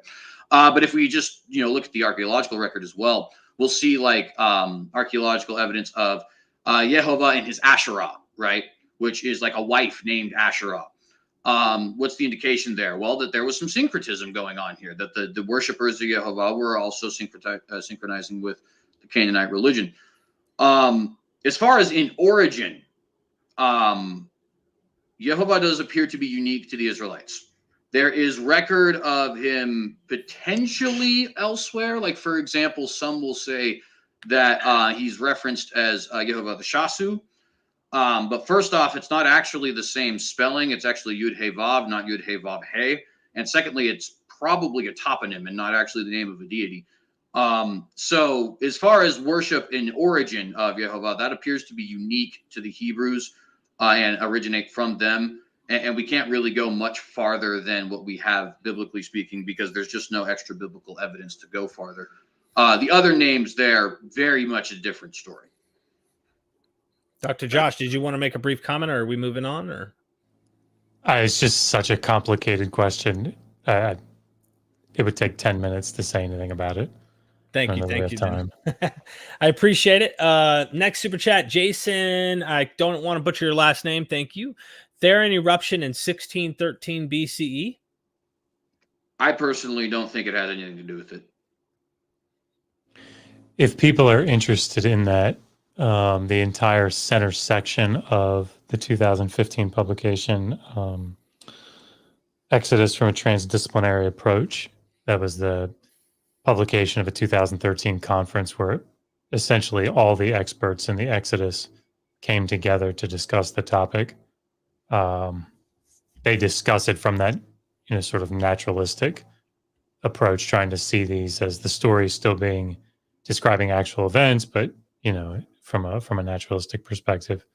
And they talk quite a bit about that eruption. So, all right. And Jason comes back with House of Ramesses or name in 1613 BC. So I think this is actually probably a later redaction. This is just my personal opinion, but my view on the Torah is that it was probably originally written by Moses and has redactions later on, more than likely done during the 1000s BC, which is when they would have been using terms like land of Ramses and city of Ramses. The interesting thing about it is when we see these names, it does appear to be anachronistic to apply. Like, for example, the name of Avaris would not be Avaris, and it would be P. Ramses, the city in the general region, at least, because they're not actually the exact same city. And so it seems anachronistic to have a figure like Moses calling this place Ramses. At the same time, though, it's equally anachronistic to have somebody in the 600s BC calling the place Ramses, because they hadn't called it that for 300 years at that point. So it appears that there's a redaction of an original Torah sometime around the 1000 era BC. And interestingly enough, there is Jewish tradition that supports that, actually. There is Jewish tradition which suggests that Samuel and Joshua both, Samuel being around that 1000 BC period, did actually have minor redactions to the Torah. So it's not just something that is, pulled out of a hat per se. It actually does have historical precedent. So, Dr. Maggie, I know that you have an expertise in this direct field. Would you comment on that? Oh, you're muted. You're muted. Sorry. Can you tell me what the specific question was again, real quick? Yeah. Playing catch up here. I think CJ kind of rabbit trailed into just the names that are being used anachronistically and things like that. But this Oh, I got it. House of Ramses were named in 1613 BC. I'm not sure what the 1613 date means. In 1613, so the volcano eruption, I think it is. Gotcha, the Thera eruption. So there's a series of cities in the Eastern Delta. So Avaris, right, which was the Hyksos capital. It's a Middle Kingdom settlement that becomes the capital of the Hyksos dynasty. That then this, at the beginning of the Ramessid period, so under Horemheb and later, this new site called Kontir becomes important. So they start sort of establishing an urban settlement there. And under Ramses II, that becomes the capital city of Egypt effectively. And it's named Pi-Ramesses, which means the House of Ramses. And a lot of people have tried to make arguments regarding an exodus or the date of a possible exodus on the basis of those settlements. There's not really any particular reason why in the Iron Age people wouldn't have known that Pi-Ramesses was, the Bronze Age name of that site. Monuments of Ramses II were still standing. They are still standing in the area. And it's true that if the later text is referring to an event that happened in that area, they might have chosen the name Pi-Ramesses because these cities, and later, of course, Tanis, are all very close together. It's sort of almost seems like sort of evolution of settlement in that area. Thank you. Yeah. Thank you so much. I appreciate it. Ronald Angel, thank you for the super chat. Egyptian historiography did not permit records of what was considered embarrassing and ignominious defeats of the pharaoh. True or false? That's definitely you, Dr. Bryson. I'll take that question. It depends on the context. The ancient Egyptians were very willing and capable of making fun of and undermining their kings. Official documents rarely recorded defeats explicitly. The Egyptians did not like to admit that anything had gone wrong. That is correct. And given that, it's really fascinating how many instances there are where we can really tell, in spite of the reluctance of the Egyptians to record a defeat or a problem as a defeat or a problem, we could infer from a lot of other kinds of evidence that something did go wrong. So like the Battle of Kadesh is the famous example, right? The Egyptians recorded as a victory of Ramses II, when in fact, it was at best a draw, probably a defeat. We have Hittite records that clarify that the Hittites thought that they had won. And if you read the Ramessid narrative carefully, right, if you read Ramses II's accounts carefully, you can kind of see that they got out by the skin of their teeth. The whole story, right, is of the Egyptians almost losing, and Ramses, through his own strength, right, even his army sort of fell apart, holding things together long enough for help to get there, and the Egyptians to get out alive. I guess the question I have to probe, just to ask boldly, bluntly, based on this amazing super chat is, can we imagine a mass exodus of that large scale of people if we assume the numbers there and they don't document it because they're embarrassed? Does that actually even work in that kind of question? The Egyptians tended, when there was a problem, to try to come up with a counter story, or often seem to have tried to come up with counter stories. So like in cases where someone usurped the throne, that person, we often sort of see a flurry, right? When somebody came to the throne in unusual circumstances, we see a flurry of writing and art that make the claim very loudly that it didn't actually usurp the throne. That the lady doth protest too much is kind of a thing that we see happen in Egyptian history and literature.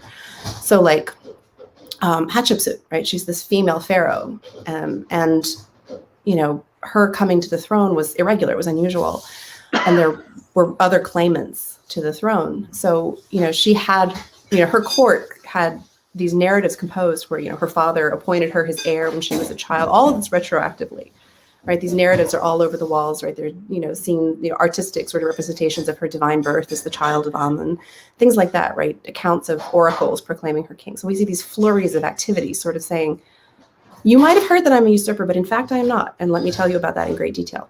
So something like the Exodus, we might have expected the Egyptians to try to come up with a good story about.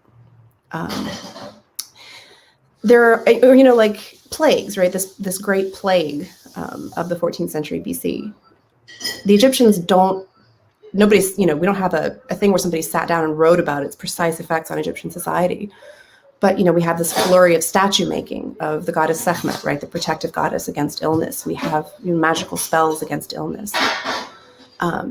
So yeah, the Egyptians I was just officially wondering briefly no. that if Go ahead. Sorry, I just wanted to say it now that I'm more than certain there would be a little bit of issue taken simply because I don't know that Dr. Josh and Dr. Bowen would take as much stock from somebody like Manetho or what we have from him. But what I would say is I think there is what Manetho demonstrates is that it is definitely very possible that we don't have records which actually show exactly that, right? Namely the Egyptians sort of weaving the story in such a way that it's better for them.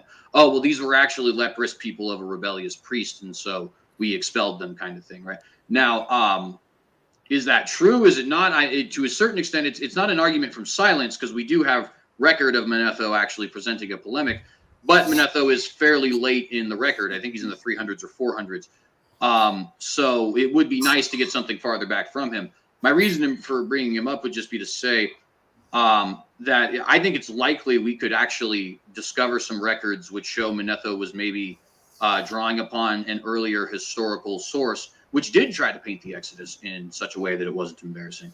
There's still a lot to be found, and I think it's important for us to always kind of remember that. Thank you so much, everybody. I appreciate that. Crash the Party. I appreciate you, my friend, super chatting. And it's this question for Dr. Josh. When you decided on a suit today, were you deciding to also not get into a street fight?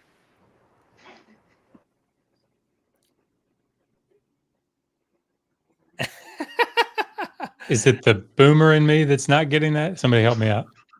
Yeah, he's just Josh can fight in the suit. if he fights Yeah, in the that's suit, yeah. Oh, I see. Yeah. No, see, I think you got it all wrong. Dr. Josh is actually secretly like James Bond, and he's going to go do some kung fu in the suit. Good one, CJ. Thank you so much, everybody, for the super chats. I appreciate it. History of the Goddess showing love. Thank you so much. May the Goddess bless you. Let's see. Keeping on. Now we're getting down to the bottom of the barrel here. I'm just trying to make sure I cover everybody and don't miss anything. My good friend John Gear, thank you so much for the super chat. According to the Bible, Moses lived to be 120 years old. Do CJ and Jonathan believe that to be true? It has no bearing on the debate today, but yes, I do. All right. Jonathan? Yeah, no, I agree it to be true. And I might as well for the other side, because Maggie is a Christian, right? So, but do you believe that Moses lived to be 120 years old? To be honest, I just don't think about it. Okay. And Josh? I'm not 100% sure that Moses did or did not exist. So it's Interesting certainly, spectrum. certainly if he did, he didn't live to be. I like that. I would say the same thing. If Moses existed, I see no reason why not. All right. Thank you so much. Stop scamming, man. Thank you for the super chat. Mernetha mentions crushing Israelites, but only in passing on second to last line on an 8-foot tablet. Wouldn't he make a bigger deal if the Exodus happened? I don't necessarily think so. If you take the 15th century date, as most traditionalists or fundamentalists would, the Merneptah Stele is some 250 years separated, so it may not necessarily be important for them. It'd be kind of like us having a war with Britain today, or even a couple decades from now. No, it would be today, actually. Having a war with Britain today and then kind of referencing the Revolutionary War if they crushed us or something. You know what I mean? It'd be a little bit outside of their purview, maybe. But that being said, what the Merneptah Stele, I think, does demonstrate is by the 13th century BC, there is a singular group of people who are one cohesive culture who can be called Israelite. And I think that's very important because a lot of people for a long, Israel Finkelstein used to say that they developed in like the 9th or 10th century. I don't think anybody would make that position anymore. In fact, Dr. David Falk has said very recently that a lot of those kinds of positions are kind of being done away with. And I don't know how right or wrong that is, but that, that's at least one expert in the field who seems to be arguing that is the case. So let's be clear. There's a difference between a group known as Israel being in the highlands of Canaan in 1207, and the full-fledged, what we would consider to be Israel, that existed in the Iron Age, right? Oh, totally agree. Totally agree. But I would note, if my interpretation of chronology is true, that's actually expected, because the 1200s would be the Judges period, when they're actually a tribal confederation, right? So to see the emergence of a kingdom 200 years later, or a nation, so to speak, would actually be perfectly consistent with the traditionalist model.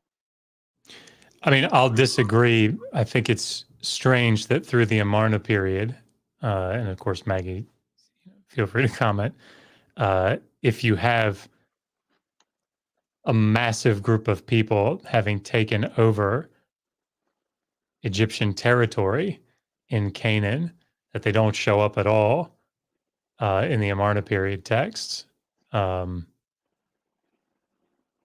incredibly problematic.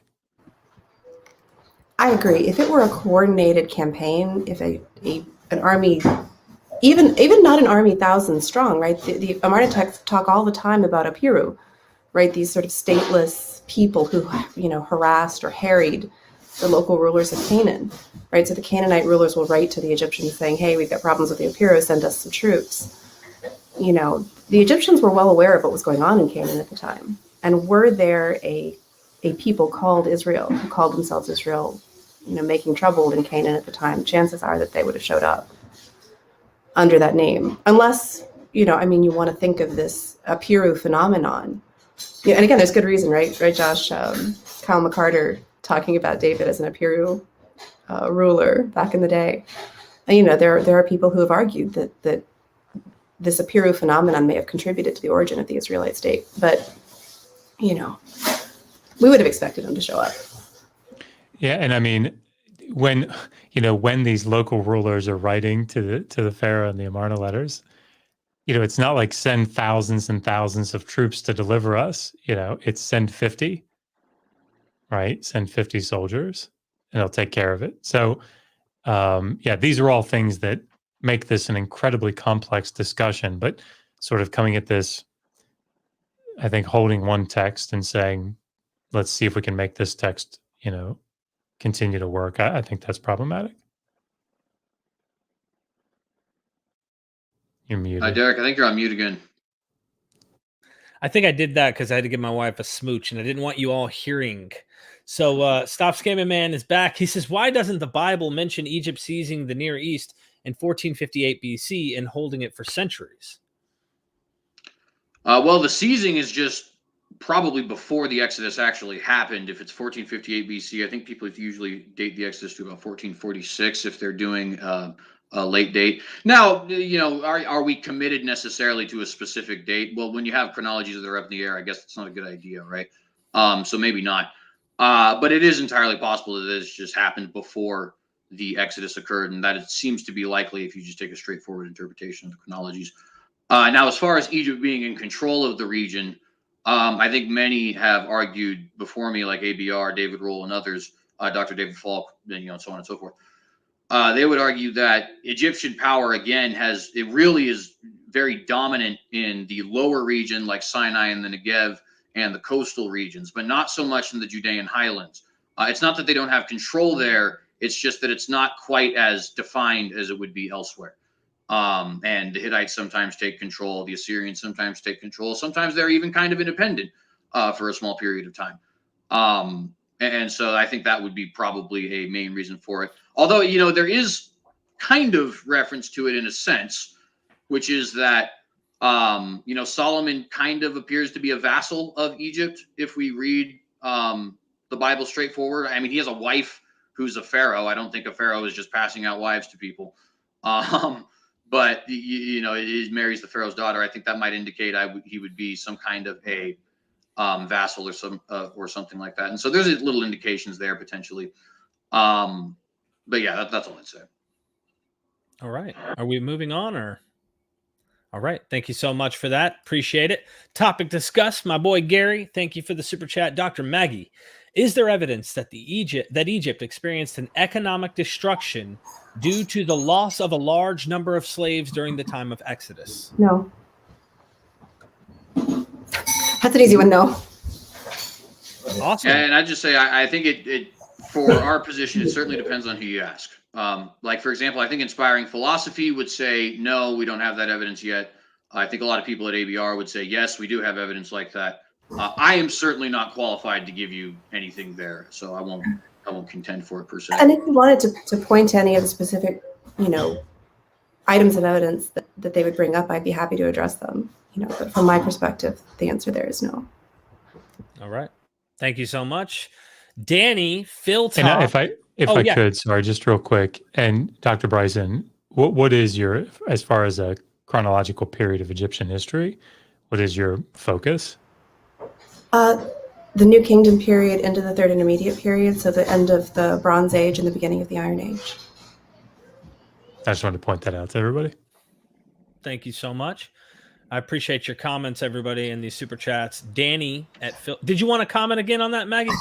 No, I just wanted to say, right, there are instances, right, of turmoil, of economic downturn that occur right throughout the period, but to attribute any of them to a mass exodus of slaves is, I think, well beyond what the evidence can support. Thank you so much. Appreciate it. Danny at Phil Talk, go subscribe to Phil Talk if you want to talk philosophy. Thank you for the super chat, my friend. Can Dr. Josh account for the transcendental necessity? This guy hijacking this Q&A. You're funny. Dr. Josh account for the transcendental necessity of thought given the preconditions of the Platonic state of his own universal existence. Danny, listen, his Kantian metaphysics don't supply the intelligibility necessary to substantiate the ultimate grounding of all being in three-dimensional existence of this plane. So, to I'm that. going to get a t-shirt that says Josh for Prime Mover. Thank you, Danny. Appreciate the little bit of humor here in the middle of all of this. Considering, is it Phlebas? I hope I'm saying that right. Hi. The Old Testament knew about the Hittites who lived circa 1700 to 1500 BC, I suspect. Isn't it possible it also preserved the other historical information from such antiquity? Yeah, so I would encourage, considering Phlebas, to go pick up, I don't know, like just go to David Friedman's. It's just because it's accessible. Anchor Bible Dictionary. Just look up the Hittites and read through it and see what the article says about when you get to the usage of the term Hittite or Amorite or Canaanite. How is it used in the biblical text? And does it refer to the Hittites that we're referring to? Awesome. Well, ladies and gentlemen, thank you for being patient with me getting through all the Q&A. I think we're wrapped up on all the questions, super chatted questions, and any final statements. Don't be too long because everybody's got things to do today. But if you don't mind wrapping this up with a final statement from each of you. And ladies first. That's yes. Yeah. I enjoyed talking with you all and hearing the questions from your audience, Derek. I do think it's an important thing to keep discussing, and I'm glad that we can have these conversations, regardless of anyone's credentials or background or perspectives. It's important to a lot of people, and so I'm always happy to talk about it and share whatever it is that I can contribute. So thanks for this opportunity, and I wish your audience well. Happy holidays. You too. Let's with Dr. Josh. Yeah, I agree. I don't think that this is a topic that I'm sure there are some, but I don't think most scholars would hold that this is some sort of an elitist thing that only they should be talking about. And I'm actually really happy to see that, people are doing the research and trying to engage with this as, utilizing what sources that they have. Again, as I always say in these types of conversations, at the end of the day, check your conclusions, right? I know I talk a lot about consensus scholarship, but the reason that I do that is because there are people that dedicate their lives to these topics, and it's incredibly valuable what they say about it. So whatever position you end up holding, make sure that it, that it accounts for and respects the models that, first of all, the data that they're using, and the models that they're then utilizing to, account for those data. So, All right, CJ or Jonathan? Yeah, I'll just say a couple brief things. First off, I definitely want to thank Doctors Bowen and Bryson for taking time out of their day, because while I certainly appreciate the graciousness you guys give, I am a YouTuber who just struck 700 today with no credentials whatsoever, who has very clear fundamentalist bias, and you could have just nope. You know what I mean? So I very much appreciate having this conversation. And I absolutely adore the opportunities, right? I also just want to say briefly, because I do at the end of every debate, Proverbs 27 says, let someone else praise you and not your own mouth, an outsider and not your own lips. It also says later, as iron sharpens iron, so one person sharpens another. The reason I bring that up is just simply to say, if I did a great job here today, if you thought Jonathan did a great job here today, if you thought that we presented good evidence, then say so yourselves. It doesn't do us any good for us to say that we did anything good. And if you think that the opposite is true, also say so yourselves, because we're never going to get any closer to the truth if we're surrounded by yes men. And of course, that goes for everybody, right? So I think regardless of our theological presuppositions or anything like that, that's definitely some good words of wisdom. And I would just like to pass it on to everybody. Thank you. Jonathan? Yeah, once again, thank you again, Dr. Josh. I know we've talking on a number of issues in the past, but once again, it's always a pleasure. You're always a class act. Obviously, you always dress and look better than me, so I'm probably a little upset about that. But no, I do say this out to the audience. Anyone who takes the time to speak with Dr. Josh outside of these conversations, even during, he's a class act. Definitely such a warm and friendly person, and is always there to really help and understand your different ideas. So, and same thing, Dr. Bryson, thanks for your input. You have a wealth of knowledge that you were able to add to this conversation. And, you know, I think it's important to understand the other side, that we should not be operating in an echo chamber. This is an opportunity to share ideas and thought. And, you know, what Dr. Josh says, it's important to understand why, the academies do reach conclusions, and we should definitely do the due diligence in really understanding that. So thank you, Dr. Josh, Dr. Bryson, for giving me the opportunity to at least share my views on this. Thank you. And I want to say thank you. Oh, go ahead. Sorry, my apologies. I just want to say really briefly, I do have an open mic after show today if anybody wants to join. I have pretty strict rules, but everybody is invited if you guys want to continue the conversation, and that includes the audience. All right. And I want to thank, first of all, both of our PhDs for giving the opportunity to do this. They didn't have to. Jonathan approached me, and I want everyone who's going, well, why are there there's people who aren't PhDs talking to PhDs? This is unfair. I've been hearing that a lot lately. And I want to go ahead and address the elephant in the room and say, first of all, Jonathan's my friend, and more important than our ontological positions. And he approached me saying, would you see if they'd be interested in having something like this? He would love to have that. I, Myth Vision, Derek here, would be happy to have more PhDs come, like Dr. Falk and others, but Dr. Falk doesn't do debates, but others that are experts in the field, that are interested in the topics, to have these debates, maybe with Dr. Josh and Dr. Bryson. So it's not that I'm closed off. It's I haven't been headhunting, so to speak, to try and make this happen. Jonathan did the work and came to me and said, can we do this on your platform? So I said, absolutely, I'd be happy to do that. So I want to thank every one of you. CJ, it's really good to meet you. And likewise, let's do this again sometime. Yeah, definitely. Awesome. Ladies and gentlemen, if you like what you heard, like the video. Thanks for all the super chats. Those help support us in doing what we're doing. And let's have another one of these in the future. Maybe some follow-ups. I got to get Bryson back on. Dr. Bryson, you're just too much fun. So we have to have you back for sure. And the babies won the day, by the way. All the kids that showed up in this. I wish all of them popped that up. girl. Real quick, let's see that baby. Oh, Pattaya. Hey. Aww. Lovely baby. Look, she's famous. She's famous. She won the debate. She won. All the little babies won. So thank you so much. Doc Pleroma said, Dr. Josh, Papa's or CJ's for crab cakes. I don't understand it. but thank you for the super chat. I don't know. Do you guys understand this? Not at all. But Thank God it's not just me. But I'll take crab cakes if anyone's willing to contribute to Myth Vision, and he'll order it for us. So. Yeah, thank you so much for this time. Ladies and gentlemen, we're going to leave with our little outro from Tombstone. I hope you feel where I'm coming from. Like the video, share this with someone who might want to know about the Exodus, and join the Patreon if you want hundreds of videos, early access. You can kind of steer the direction of questions. I interview experts in person, asking your questions, and then there you have a specific video with a PhD and your name being mentioned in it. So thank you so much, and have a wonderful Saturday, family.